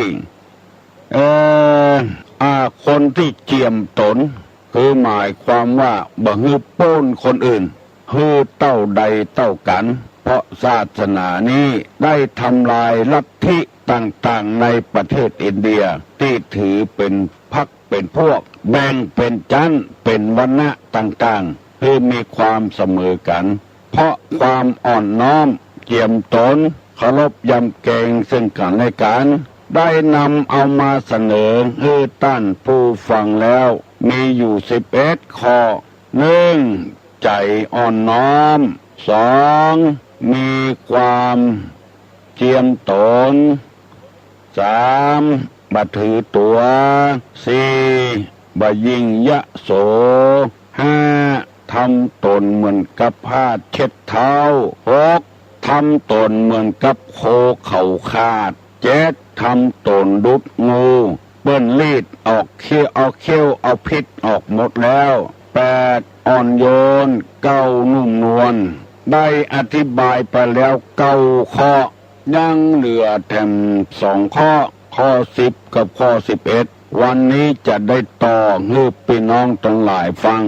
โดยข้อ10กล่าวไว้ว่ากล่าวถ้อยคำสบายหูข้อ11ไม่ดื้อกระด้างจะได้อธิบาย2ข้อนี้แถมเน้อตั้งอกตั้งใจฟังเน้อกล่าวถ้อยคำสบายหูคือหมายความว่าพูดจาอะไรออกไปไม่ว่าคนนั้นจะเป็นใครก็ตาม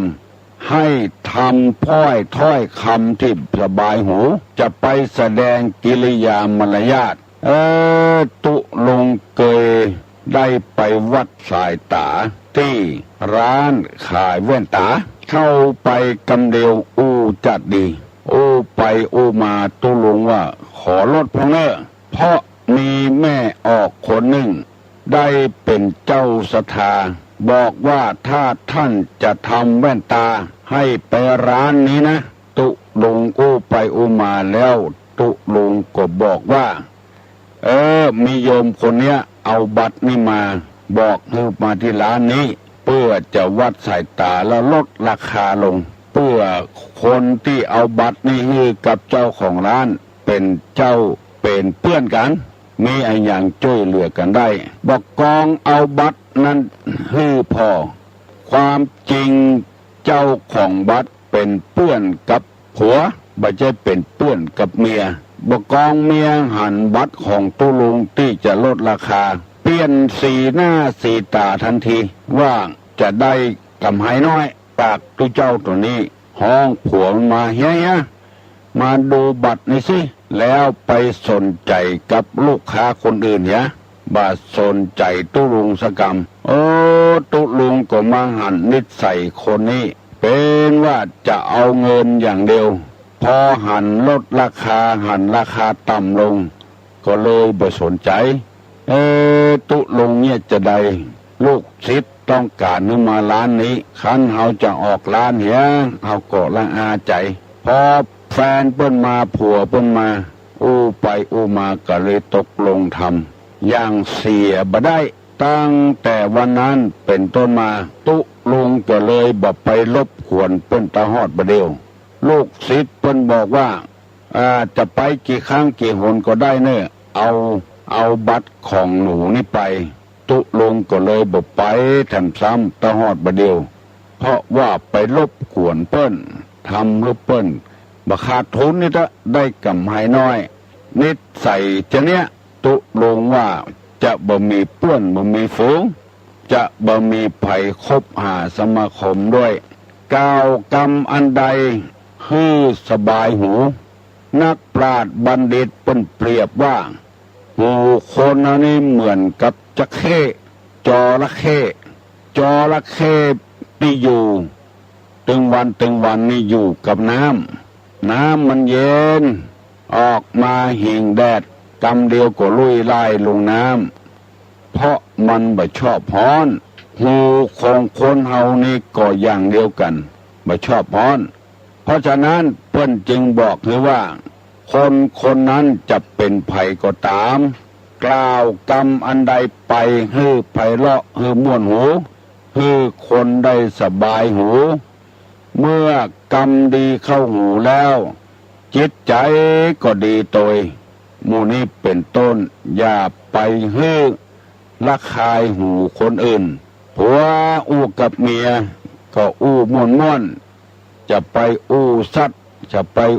ขว้างเมียกับผัวก็เช่นเดียวกันคือเข้าหูพยายามปรับปรุงได้ปรับปรุงได้ถ้าปรับปรุงบ่ได้เข้าหูไปแล้วมันเครียดมันแค้นกรรมอันใดดีว่ากรรมอันใดบ่ดีว่าพยายาม สร้างสรรค์เลือกเฮียก้อนบางกรรมนี่ฟังแล้วมันบ่สบายหูบอกว่าคนนั้นจะเป็นตุเจ้าหลวงก็ดีเป็นตุเจ้าน้อยก็ดีเป็นขโยมเป็นเนนน้อยอุปถากครูบาอาจารย์พยายามกล่าวกำอู้ที่มีนุ่มนวลฟังแล้วมันถูกใจบ่ฮื้อผิดหูไปแล้วคนเฮามันหัวใจห้อยที่เดียวกันฟังแล้วฮื้อมันสบายหูเป็นครูบาอาจารย์อู้ฮื้อลูกศิษย์ลูกหากำอู้นี่มีเปเลอะเปเตอเฮาจะอู้เจือใดก็ได้บอกว่าศรัทธาบอกว่าตุเจ้าบอกว่าผัวว่าเมียลูกเต้ากับพ่อกับแม่ตุลุงไปได้ยินคนเท่ามาสอเงือตุลุงฟังว่าวันนี้บักใครม่วนใจเนอตุลุงเป็นยังไงโดนลูกด่าหัวกำเดียวกว่าเนออยู่บัดได้ลูกจะมาด่าพ่อนี่ด่าแม่นี่บักใครมีถ้าจะเป็นต้าไผ่พองก้าเป็นต้าเฮาอู้บ่ถูกหูก้าเปิ้นเกิดใจได้ก็มีพ่องมันมิ่งนะตุลุงมิ่งว่าจะได้ได้ว่าไปว่าไผ่ก็บูฟังกรรมลูกเป็นหมูกี่คนดีบดีกูจะขายครอบขายครัวนี่กินอย่างหมดบ่ฮื้อได้ไผ่สืบไผ่ทรายสักคนแล้วก็ว่าบ่อยตัวว่าเลิงตัวอู้กำไดก็ว่าจะขายกินอย่างหมดลูกก็โอ๊ตบ่ได้ก็บอกว่าขายยังมาขายไอ้เท่าแอกกูอยู่ถึงวันนี้ไปเจ้าหวังซื้อผงคูสูรู้อีเตะก็โคตรให้ลูกมาสอให้ตุลุงฟังตุลุงก็ว่าโอ้มันเป็นเจอี้ลูกว่าก็ว่าดังเหียพี่น้องเพื่อนบ้านใกล้เฮือนเคียงได้ยินเขาใส่ละอ่อนมันก็กลัวเสียเพียบก็เลยว่าขายยังมาขายไอ้เท่ากูอยู่ถึงวันนี้ไปเจ้าหวังสืบมรดกอย่างของเมืองรู้ไผทำมือกูเขาเกิดคนเท่าละน้อนเสียก็มิ่งก็ไม่ว่าบ่อยว่าเลิงขอเงือจดจำไว้เนอะพ่อออกก็ดีแม่ออกก็ดีอย่าไปว่าอย่างอี้งับปากไว้ละอ่อนบะเดียวมันมีทิฏฐิตัวนี้มันเป็นมิจฉาทิฏฐิว่าให้เขาเลิงน้ำไปเจ้าบ้านเจ้าจองได้ยินเขาใส่เปิ้นจะได้ดูแควนหัวเปิ้นจะว่าละอ่อนวันเนี้ยถ้าเอามรดกของคนเฒ่าเขาก็มีศักดิ์ศรีของเขาเลยเป็นไอ้เฒ่าปู่เฒ่าด่าพ่อได้ด่าแม่ได้เพราะคำสอนของพ่อคำสอนของแม่บ่เข้าหูเขาหมู่เนี้ยก็เลยเป็นเหตุให้มีกรรมอู้ที่บ่เข้าหูไผมันบ่สบายกับหูเขาก็บ่ได้อบรมศีลธรรมกรรมฐานอย่างมาพ่อมิ่งได้ลูกก็มิ่งได้บางรายตีหัวกันก็มีระหว่างลูกกับพ่อด่าหัวแกะกันเป็นเพศเป็นผีก็มีระหว่างลูกสาวกับแม่เพราะพ่อแม่บ่เลือกเฟ้นกำอู้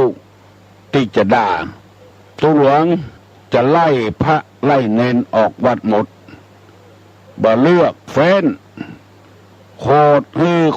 คนเดียวจะไล่มดมาฮื้อพายุสักคนซึ่งบ่รู้สึกตัวว่าตี้นั้นก็บ่ใช่ตี้ของตัวเป็นวัดบ่ใช่นิติบุคคลเป็นที่สาธารณะเหมือนกันออกก็ออกหมดกันตึงตุน้อยตึงตุหลวงมันเป็นที่สาธารณะบ่ใช่เป็นที่ของนิติบุคคลคนใดคนหนึ่งระวังเน้อ กำอู้กำจ๋าว่าอย่างลงไปให้พิจารณาเหียก่อนคิดเสียก่อนแล้วค่อยถามตรองเนื้อความก่อนตอบตรวจตาให้รอบคอบก่อนทำได้ฝากได้ฝังธรรมะจริยธรรมข้อนี้ไว้ให้พี่น้องทั้งหลายที่เปิ้นมาฟังตุลุงนักถ่ายทอดลงในอินเทอร์เน็ตไปถึงต่างประเทศไปถึงต่างจังหวัดเช่นจังหวัดน่านได้รายงานให้ตุลุงฟังว่าถ่ายทอดเอามาจาก FM 96ไปถึงเมืองน่านกูเจ้าตรงหมู่บ้านต่างๆได้ถ่ายทอดเสียงของตุลุงให้พี่น้อง10 ชาวชาวบ้านฟังแล้วพี่น้อง10 ชาวชาวบ้านก็บ่เดือดร้อนที่ฟังได้ก็ฟังไปที่ฟังบ่ได้ก็ตามใจตามภัยตามมันก็เพราะเหตุว่าตุลุงบ่ได้อู้แจ้งไผได้ผะด่าไผขัดเคืองหูอู้ไว้ตามอย่างเงี้ยตามที่พระพุทธเจ้าเปิ้นสั่งสอนไว้บ่ากระทบกระเทือนไผบัวบ่จำน้ำบ่คุณคนจึงนิยมฟังอันนี้บ่ใจว่ามายกย่องตัวเก่าว่าเป็นคนอู้ม่วนจ่าหวานก็บ่ใจเอามาอุปมามาเปรียบเทียบบางองค์กำหูกำจ่าดีแต่กำอู้ก็ดีแต่ว่าอู้เร็วลำไปอู้ไวลำไปฟังบ่ทันบางคนกำหูดีแต่กำอู้ดีแต่เสียงบ่ชัดเจนเสียงบ่ไพเราะออกหูดังพ่องเสียงแป๊บพ่องบางคนก็ไปกระทบกระเทือนคนอื่นหมู่เนี้ยจึงบ่ค่อยมีไผนิยมที่นิยมตุลุงก็เพราะเหตุว่าตุลุงค่อยอู้ค่อยจาให้ไพเราะจับใจจะว่าอวดว่าตุลุงอวดตัวก็ตามใจเถอะการปกครองระบอบประชาธิปไตยเฮาจะวิจารณ์กันอย่างก็วิจารณ์ได้แต่ขออย่าไปวิจารณ์เบื้องบนที่คนเคารพนับถือกันนอกจากจะบ่ได้ผลแล้วยังบ่พอเปิ้นจะจังเฮาแถมเปิ้นจะโคตรให้เฮาแถมบอกว่าเบื้องบนนั้นจะเป็นบัลลังก์ในหัวในวังก็ตามสถาบันสูงสุดผู้ที่บริหารงานประเทศก็ตามเช่นวิจารณ์รัฐมนตรีต่างๆนายกต่างๆเฮาเป็นคนได้รับความสะดวกสบายถึงวันนี้ก็เพราะเปิ้นเป็นผู้บริหารถนนหนทางมีวงแหวนนอกวงแหวนใน2 ชั้น 3 ชั้นไปมาสะดวกสบายวันนั้นตุลุงไปเทศที่บ้านยางประทาดกำไปนี่ฝนตกรู้สึกว่าไปจ้าหน่อยกำมานี่10 นาทีแล้วแต่ลูกยางประทาดมาหาบ้านตุลุงก็เพราะไผผู้บริหารงานประเทศนั่นเองงานของเปิ้นบ่ใช่มีงานเดียวความต้องการของประชาชนมีเจือใดก็ทำหมดตกหมดเสียงในหัวในวังฝนบ่ตกแป้งฝนนี่ตกมาจุ่มอกจุ่มใจตึงคนตึงพืชพันธุ์ยาหารสิ่งสารสัตว์ เพราะฉะนั้นอันใดบ่ถูกใจก็พยายามอดกันเอาไว้งานที่เปิ้นทำบ่ใช่มีงานเดียวมีหลายงานตัวกันเอาละเนอะพี่น้องผู้ฟังทั้งหลายมาเดี๋ยวนี้6:00 ป่ายแล้วไผยังบ่ตื่นฮึดตื่นอย่าเนอะลุกอย่าเนอะวันนี้วันจันทร์จะต้องออกบ้านไปเงี้ยเวียกเงี้ยการลุกเนอะลุกเนอะลุกเนอะลุกเนอะฮัลโหลสวัสดีครับจ้าดูเจ้านี่อย่างพ่อเจ้าขออู้สักหน่อยเหรอใครอู้ตัวเจ้าอู้มาแล้วตัวเราอู้เรื่องสมบัติกันนะข้าเจ้าบอกว่าน่ะจะเป็นข้าเจ้าตัวอย่างแล้วรีวิทยุหน่อยเหรอจ้าข้าเจ้าจะเป็นข้าเจ้าตัวอย่างนี้เนาะข้าเจ้าเลยแยกแม่สมบัติให้ลูกข้าเจ้าบอกว่าจะให้เราอ่อนเขามาให้เราเขาแจ้งเงานะข้าเจ้าว่าขอไปอย่างสมบัติกันเนี่ยขอแม่กลับไปเข้าไปขอเขาเอาเพื่อเราอ่อนเขาแล้วค่ะถ้าขอไปวันหน้าสิถ้าขอไปจะไปคัดฝันอนาคตเขายังอีกอ่ะเขาจะบอกเขาจะเป็นตัวอย่างคนเท่าแม่ไปเลยสบายใจตัวว่าใจตัวว่าสบายใจกว่าเจ้าสบายใจกันสบายใจนะถ้าเอาเขาเอาไปทำอาหารติดเขาก็ตัวดีจ้ะเจ้าหาในหูกำมัดดีแล้วเป็นแม่ตัวอย่างเขาไม่อย่างดูอ่ะเขาไปจังหวัดเนี่ยไอ้อย่างก็ไม่ใช่เราดูหรอกน้อเขาจะอุดเนี่ยเจ้าสารนะเจ้าเจริญพรเจ้าเดือน12เพลงนี่เนอะพอออกแม่ออกวัดดอยสุเทพเปิ้นจะกินกล้วยสลากวัดพระนอนขอนม่วงเปิ้นจะกินกล้วยสลากแล้วก็วัดแสนฝางเปิ้นจะตาลน้ำเพิงน้ำอ้อยเนอะไผบ่เคยตาลน้ำเพิงน้ำอ้อย8:00 เป็นต้นไปเนอะเปิ้นจะทานน้ำเพิงน้ำอ้อยที่วัดแสนฝางวัดพระนอนขอนม่วงวัดเก่าวัดเดิมของอำเภอแม่ริมขอเชิญชวนพี่น้องอำเภอแม่ริมวัดพระธาตุซ้ำเก่าแก่ธรรมะตึงลำปางตึงลำปูนบอกว่าจะเป็นอำเภอใดขอเงินมาร่วมกินร่วมตาเนอปีไหนมีเตื้อนึ่งวัดพระธาตุดอยสุเทพปื้นกินกล้วยสลากเนอขอเงินมาให้มาตัวเปิ้นแล้วกอดที่ลานปฏิบัติธรรมของพ่อครูของแม่ครูเปิ้นจัดตานะเนอวันที่20 กันยายนพ่อครูสมบุญแม่ครูบุญชมเปิ้นสละตี้เอาเป็นตาลแก่พระพุทธศาสนาเพื่อเปิ้นไปปฏิบัติธรรมเรียกว่าสถานปฏิบัติธรรมนานาชาติจะเป็นไผก็ได้ไปปฏิบัติธรรมฝรั่งมั่งค่าที่ถือศาสนาอื่น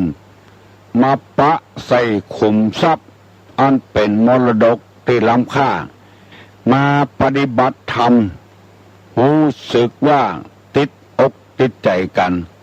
ส่วนมากเป็นละอ่อนที่กำลังศึกษาอยู่ก็มีศึกษาจบแถวด็อกเตอร์แล้วก็มีมาปฏิบัติธรรมขอเชิญชวนมวลต้านสาธุชนทั้งหลายเนอะไปกินไปตามตัวเปิ้ลฮัลโหลมาจากเจ้าไม่สนใจฮะ บัดได้ยินทีเว้ยอ๋อสับเลยนะจ๊ะสันปูเลยเฮ้ยแม่เฮ้ยสันปูเลยตุ้มเก่งปาดเก่งเฮ้โทรมาขอบคุณนักนะเป็นอย่างเนอะเสียงดีขนาดเลยเนี่ยวันเนี้ยว่าเจ้าเนี่ยกับที่ส่งนี่นะ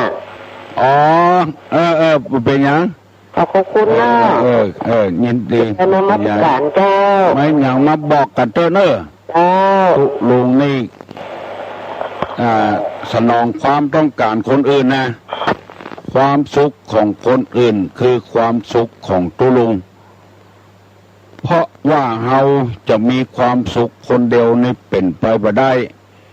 แม่ออกที่โทรมาตะกี้ว่าแบ่งให้เขาไปแล้วคือเขาไปลงทุนโซว่าหากินอันนี้ตุลุงบ่ได้อู้กระทบกระเทือนสักน้อยตีอู้ไปว่าอู้ฮือเข้าหูคนอย่าไปปากไปจ๋าว่ากูจะขายให้หมดหมู่นี้มันละอ่อนได้ยินแล้วมันกระทบกระเทือนหูอย่างไม่ออกที่ทำเป็นตัวอย่างแบ่งให้เขาคือเขาได้อยู่เขาจะกำกึดบัดเดียไปขึ้นไปขายก็ตามใจเขาก็ถูกต้องแล้ว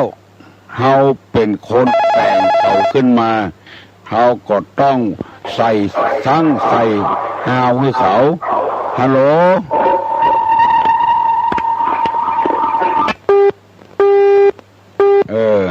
การมันดังโอนี่นะตุลุงจะปิดทันทีเนอะเพราะว่าคนฟังหลายคนมาบอกนะตุลุงว่าเปิ้นตั้งใจฟังอยู่นักแล้วไปได้ยินเสียงโออาเปิ้นรำคาญเปิ้นบ่ม่วนตุลุงก็บ่ม่วนตัวเปิ้นตุลุงก็ทำตามสัญญานั้นแล้วแต่ก่อนเคยฟังเอาจนโอมันเย็นก่อนมาเดียวบ่ได้ละการโวว่าแล้วก็จะปิดละเพราะว่าคนเปิ้นฟังเปิ้นบ่ม่วนแล้วมาบอกเงือตุลุงว่าถ้าเป็นอย่างนั้นปิดแค่เนื้อตุลุงเนื้อเงือเปิ้นโทรมาใหม่อันนี้เป็นกรรมความต้องการของคนอื่นลูกเนื้อไผ่ยังมาลูกแค่เนื้อฟังไปโดยรับไปโดยไผ่ว่าสักเตื้อเฮามีเวลาอู้กันเมินอยู่เนื้อดอยสุเทพเนอพันนอนขอนม่วงวัดแสนฝางเพิ่นจะกินสลากตามน้ำเพิงน้ำอ้อยฮัลโหลไปสาถามปัญหาครับ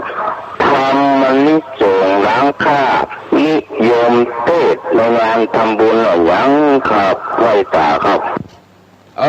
ไผ่ตอบได้ตอบมาเนอะ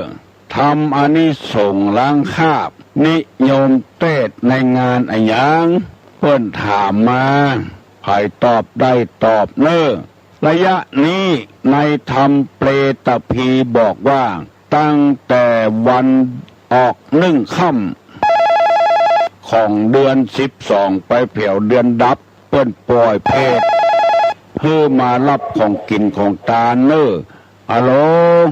เทศในงานศพนี่เหรอเจ้าฮะเทศในงานศพบอกใครได้ยินทีเนอะฮัลโหลเทศในงานศพเจ้าเทศในงานศพเจ้าพอเอาศพไปแล้วก็เทศเนาะเจ้าล้างคาบยินดีเนอะเจ้านุโมทนาเจ้านุโมทนาสาธุยินดีเนอะตอบมาแล้วเจ้าของปัญหาคนตอบว่ายินดีเทศในงานศพล้างคาบเน่ามี2 คนผัวเมียอยู่ในปัจจาผีดิบชื่อกาละกับกาลีมีตุเจ้าไปนอนในปัจจากาละกับกาลีก็บอกว่าตุเจ้าเอ้ยมาถ้ามานอนที่นี่แล้วมาค่ำเมื่อคืนหมู่โจรหมู่มารเขามารบกวนอาจจะมาจี้มาปล้นกาละกาลีบอกให้ตุเจ้าก็บ่ฟังเฮาจะปั้มเปงเฮาบ่กลัวตาย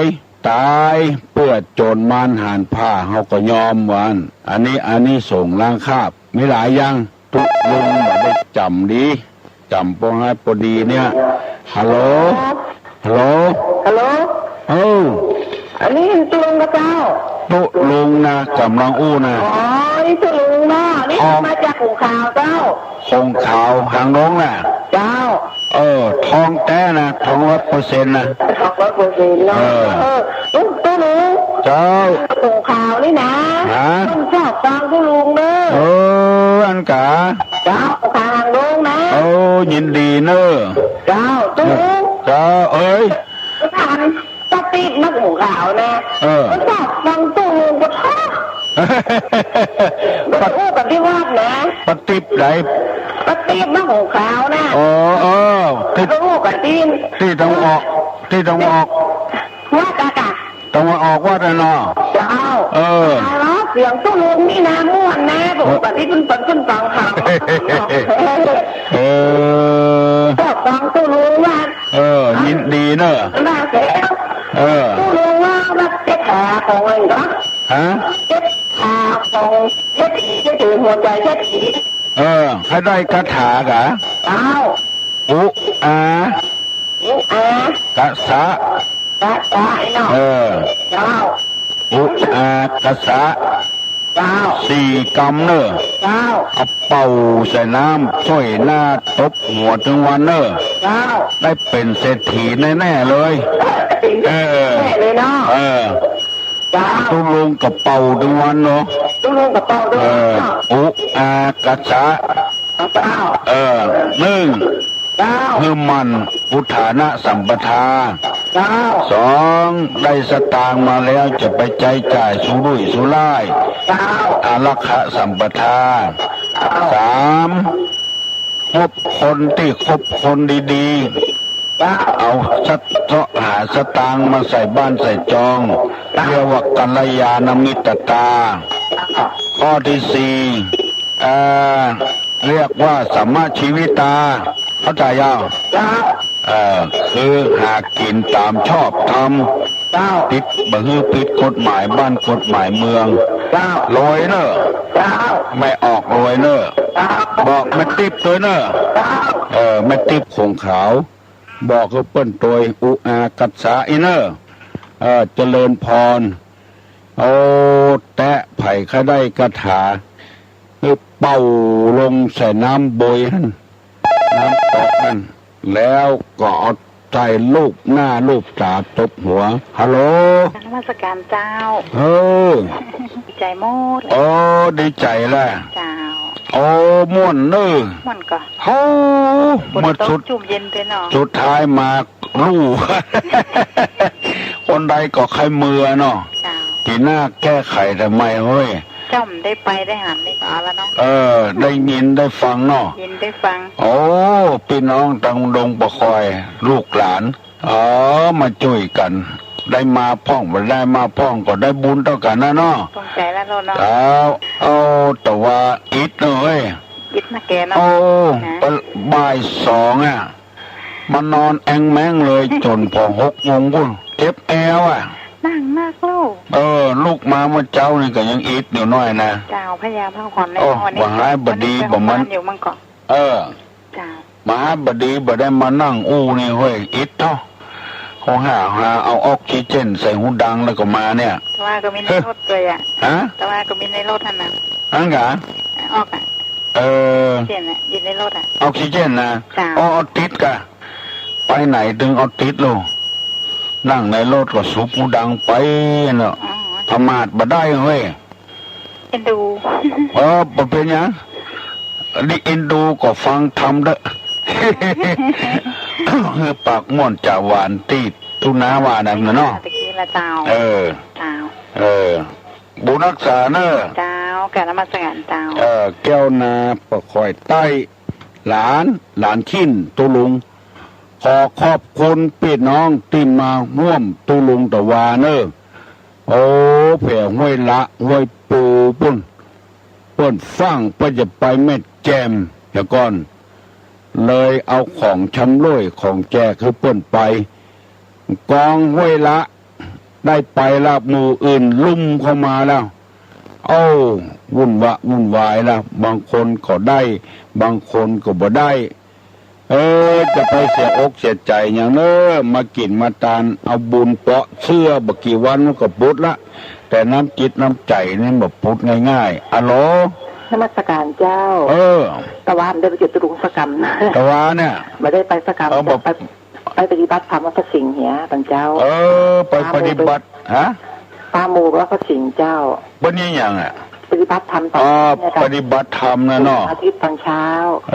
แล้วก็เดือนที่2ก็มาหาตุลุงที่วัดตุลุงต้องลงว่าเดือนกันยานี่เอาวันที่อย่างเดียวเจ้าวันที่9นั่นก็ครับเจ้าไว้ก่อนเนาะจะได้ตุลุงจะประกาศทำกรรมเนาะเจ้าจะได้ไปประสานกับผู้สูงอายุออกมาประสาทกันนะเจ้าเจ้าถ้าบักเก้ากับ16ก็ทันเนาะถ้าบักเก้ากับ16นะเจ้าเนาะเจ้านมัสการเจ้าเจริญพรได้มาก็บ่เป็นหยังบ่ได้มาก็บ่เป็นหยังเฮาประชาธิปไตยลงที่ได้มาบ่ได้อันหยังสักอย่างก็ไปโคตรไปเกลียดเนอะเฮามากินด้วยกันตานด้วยกันจะไปจุ่มไปซ้ำหยังฮัลโหลขอถามปัญหาหน่อยเนอะเรือน3น้ำ4นี่เรือน3นี่คือเรือนอย่างพ่องเฮือน3เรือน3เรือน3น้ำ4คือไอ้อย่างพ้องน้ำ4มีน้ำอย่างเฮือนกินเฮือน3นี่นะเฮือนอยู่เฮือนไฟเฮือนผมตะกอนเพิ่นว่านะแม่ยิงคนใดปฏิบัติเฮือนได้เฮือน3อย่างคือเฮือนอยู่เฮือนไฟเฮือนผมเฮือนอยู่ก็สะอาดเฮือนไฟก็หมดจดเป็นถ้วยเป็นจานก็ดีค่าอธิบายมันจบตึกมันไม่จบฮัลโหลน้องต่อกันแล้วกันตึ้งลุงเฮือน3เฮือนอยู่เฮือนไฟเฮือนผมแล้วน้ำ4น้ำอย่างน้ำกินน้ำใสน้ำต้นจูนไม่ถูกหัวแหละตะกอนกว่านั้นต้มปูนบัดเดียวนี้เปลี่ยนทำละ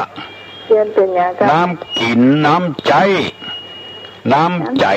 ำกานเปลี่ยนน้ำต้นปูนออกแล้วเพราะมันมีไผ่กินมากละน้ำกินน้ำใจน้ำกานจำไว้เนอะน้องเนอะน้ำกินน้ำใจน้ำใจน้ำใสนะน้ำใจน้ำใจคนเทานะแล้วก็น้ำกาน4อย่างเนาะน้ำเฮือน3น้ำ4ไม่ยิงคนใดมีเฮือน3น้ำ4อันนั้นควรเลือกมาเป็นคู่ครองเอามาทำพันธุ์ได้เอามาได้ต่ำห้านคาราโอเกะนะ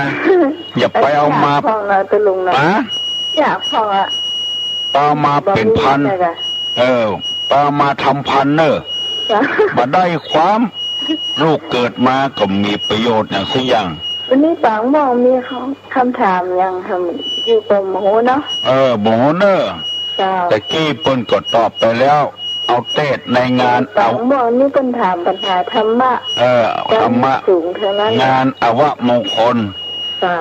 มงคลกับอวมงคลเจริญพรเนอะเจริญพรอยู่ดีมีสุขเนอะขอบบุญคุณพี่น้องทั้งหลายมาไก่แตะไก่ว่าเปี่ยวห้วยละปุ่นแม่แก้วเป็นหัวหน้าบ่โลบ่ได้จกเบอร์สักกามเป็นว่าจะไปบ้านแม่แจมอยู่ไปเหี่ยก่อนฮัลโหลครับไว้ตาถามปัญหาสักข้อครับทำอันนี้ส่งสลากกับพัดนิยมเทศในงานอะไรยังครับมันบอกอยู่แล้วไผ่ก็ตอบได้เอาเนอะไผ่ตอบได้ตอบมาเนอะอันนี้ส่งสลากกับพัดเทศในงานอะไรยังไผ่ได้ตอบมาเนอะวันที่20 กันยาเนอะพ่อบุญแม่ครูบุญชม เปิ้นจัดการสถานปฏิบัติธรรมนานาชาติขอให้พี่น้องทั้งหลายไปร่วมบุญร่วมกุศลด้วยเปิ้นสร้างอาคารเสี่ยงเป็น100-200 ล้านบรณาเดียวนะไปจมจอบต้นตุ้นยินดีกับเปิ้นบำรุงพระพุทธศาสนาฮัลโหลใช่แต่เจ้าเปิ้นแห่ลืมจ้ะเลยอ่ะเปิ้นแห่ลืมไปหน่อยเปิ้นบอกไปเลยเต้นงานอย่างฮะสลากพัดนะเต้นในงานสลากพัดเจ้ายินดีน้องพิษสมัยเรื่องธรรมะธรรมโมเนี่ยไว้ให้น้องพิษสมัยเเฮือนอยู่เฮือนไฟเฮือนผมน้ำกินน้ำใจน้ำใจน้ำกันถ้าไผ่ได้แม่ยิงจะอี้มาเป็นกู้ครองจะเป็นบุญของคนนั้นเป็นอย่างมากเฮือนอยู่ก็สะอาดเฮือนไฟก็สะอาดเฮือนผมก็ดีบำเหม็นบูดเหม็นเน่าเหม็นส้มฮัลโหลครับผมไปสาธุลุงครับท่อเสียงใหญ่ที่ไหนฮะดงครับแพร่ดงครับบ้านไหนก็น้ำแพร่หางดงน้ำแพร่หางดงครับก็ถามปัญหาครับการที่ส่งทางปฏิทินนี่มันติดงานไหนลมปุ่มพิษสมัยเนอะลูกตื่นตุลูลูกละลูกละครับอายงี้ตุลุงอะเนาะงานมันบ่อสลาน้ำแพร่ครับมันสลาน้ำแพร่หางดงแม่หางดงแม่โขงขาวนะครับแม่โขงขาวแต่ว่าเปิ้นเอาละอ่อนมาแข่งตอบปัญหาที่วัดพระสิงห์นะอำเภอหางดงเอารางวัลที่1ไปกินเนี่ยเป็นรูปเสียงอ่ะเก่งแต่ฝีมือก็เก่งฝีปากก็เก่ง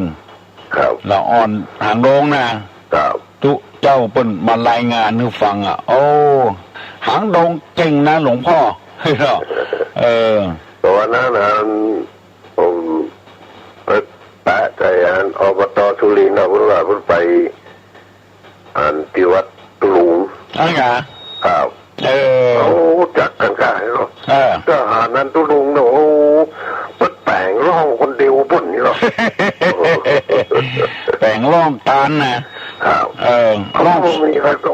ปัดแปลงคนเดียวมันใส่อังกาอย่างลูกอะไรให้ปังออกกำลังกายแปลงจ้อยสลาเขาแต่เปิงงานอบต.ว่าแต่โล่งส่วนตัวก็แปลงละก็คนจากนี้เนาะอบต.สุรินทร์บันเบอร์นะครับบันเบอร์กันผ่านหน้าของหัวใจละการกัดซ้อมที่วัดสลานี่ก็เกิดพวกกับมาเอาหรอวัดสลาคนฟังหลายก็หามัสลาขนาดนะครับน่าว่ามันกำเข้าหูมันม่วนเนาะมันแบบเป็นพิษเป็นภัยกับภัยรู้จ้าชัดเจนเนาะบางคนวิทยุส่งกันส่งโทรศัพท์มากำเดียวปกจังทุกลุงเป็นชั่วโมงเพิ่นประจังเนาะไม่จ้าคือถูกหูคนหางดงนี่มันเก่งตอบปัญหาหางดงที่1ไปกินติ๊กวันอาทิตย์นะแล้วก็เมื่อตัวลุงน้อยๆเนี่ยหางดงเนี่ยเอาคนตุ้ยมาแข่งที่สนามกีฬาเนี่ยงานฤดูหนาวเอาใส่ล้อมาดังอัดดังได้ที่2อยู่นะหรอเจ้าไอ้สาวเจ้าตอบปัญหาไอ้ตะกี้อันนี้ส่งผ่านว่าติดเดือนนี้เปงอะจ้าเดือนนี้เปงเนาะถูกต้องแล้วเนอะเอาถึงว่านะลมปุ่มน้องพิษสมัยนะมันเข้าทางพอดีเดือนนี้เปงโล เปิ้นตามอันนี้ส่งผ่าพระติดแม่กาไข่ลูก5 ตัวไหลล่องน้ำพอถึงเดือนนี้มาเปิ้นแปลงตีนกาอันนี้ส่งของแม่กาที่ไข่มีลูก5 ตัวไหลล่องน้ำงัวเอาไปเลี้ยงพ่องไก่เอาไปเลี้ยงพ่องเนี่ยตนแรกเรียกว่ากากุสันทะได้ชื่อตามไก่เนี่ยโกนาบมนะก็ได้ชื่อตามแม่โคเนี่ยอันนี้ส่งพาติดเปิ้นจะได้เตดว่าอย่างอันตามไข่งัวกาตามไข่ควายกาได้นี่ส่งต่อใดน้ำมันบ่หงอันนี้ส่งต่อใดเน้นบางองค์เตดบ่ถูกเฮ้ยน้ำมันไข่งัวน้ำมันไข่ควายวะไปมีอย่างงัวไปมีไข่จะได้ ควายไปมีไข่จะได้เพิ่นว่าไข่งัวไข่ควายเน้นก็เล่นว่าไข่งัวไข่ควายเพิ่นมาแจ้งหามีไม่เอกสักน้อยอุจารก็เหมือนกันเนอตุลุงขออย่าไปอ่านตามหนังสือเนอเพิ่นว่ากาญะตัวเลวจีตัวเลมโนตัวเลอุจารบางคนก็กาญะทวาเลวจีทวาเลมโนทวาเลมันถูกตามหนังสือแล้วบ่ถูกตามกรรมโบราณเพิ่นว่าตัวเนี่ยตัวก็ทวารนั่นน่ะทวารนั่นน่ะกาญะทวาเลวจีทวาเลมโนทวาเลเปิ้นคือมันถูกถึงว่ากาญะตวานวจีตวานก็คือหูปากกาหูดังนี่ก็ตวานตั้งเก้ากาญะตวาเลวจีตวาเลมโนตวาเลคือว่าใจอีเนอบ่ใจอวดลวกอย่างนะฮัลโหลครับให้ป่าถามปัญหาสักข้อครับโอ้ตีนกับธรรมต่างกันอย่างไรข้อไหนเป็นข้องดเว้นข้อไหนเป็นข้อปฏิบัติของไว้ป่ายินดีเนอศีลกับธรรมต่างกันเชื่อใดตอบแถมข้อนี้ข้อสุดท้ายละตุลุงจะได้ไปโรงยาละใครตอบได้ตอบมาเนอศีลกับธรรมแตกต่างกันเชื่อใดไปตอบใบตอบมาเนอขอขอบคุณกับพี่กับน้องกับลูกกับหลานทั้งญาติสายโลหิตและญาติธรรมทั้งหลายเนอเมื่อตะวานี่นะมันนักแต่ฮัลโหลเจ้าไอ้สาเจ้าตุลุงเจ้าอันนี้มันแน่ใจเนอะตุลุงเจ้าศีลนี่คือข้อยกเว้นนะเจ้าธรรมนี่เป็นวินัยธรรมนี่เป็นวินัยนี่ผิดไปละที่ผิดไปละธรรมนี่เป็นอย่างธรรมนี่มันแน่ใจเจ้าไม่ใช่ศีลนี่เป็นข้องดเว้นงดเว้นแต่ธรรมนี่มันแน่ใจเจ้าตุลุงเป็นกรรมเอาใบให้ก่อนเนาะธรรมคือคำอย่างพระธรรมคือธรรมคือธรรมพระวินัยที่ต้องปฏิบัติใช่เป็นใช่ศีลกับวินัยอันเดียวกันพระธรรมคือคำอย่างคำสั่งสอนของอันเนี้ยก็ถูกต้องแล้วพระธรรมคือคำสอนของพระพุทธเจ้าศีลคือข้องดเว้นและเป็นวินัยตัวเลิกเพิ่มเติมเมื่อน้อยแต่เมื่อนานเพราะว่าถ้าทำนี่บางครั้งมันก็ลืมมันเฮียนมาเมื่อแล้วมันก็ลืมจ้ะไปลืมอย่างอื่นยังมาลืมกินข้าวจ่ายก็จะลืมจ้ะเจริญพรศีลกับธรรมนี่บ่เหมือนกันศีลคือข้อยกเว้นพระวินัยก็คือข้อยกเว้นทำกรรมเดียวจะยั้งกันเนอะฮัลโหล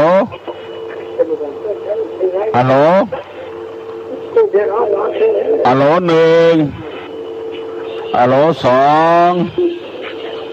ัลโหล2เกิงฮัลโหล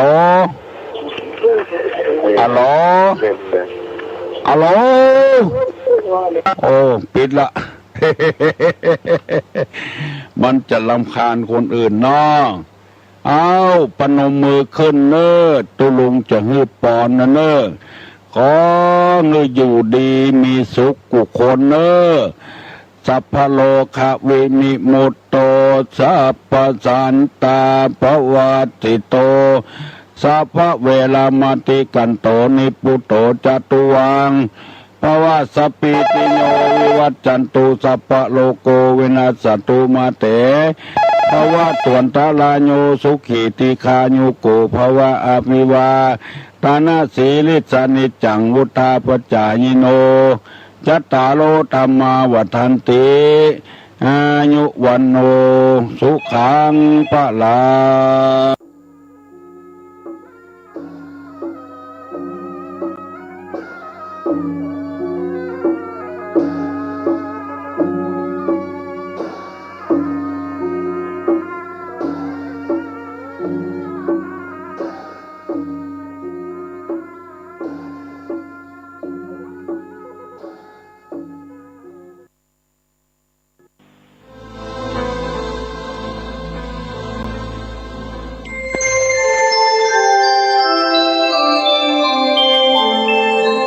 ขณะนี้ท่านกำลังฟังสถานีวิทยุกระจายเสียงพระพุทธศาสนา FM 104.5 เมกะเฮิรตซ์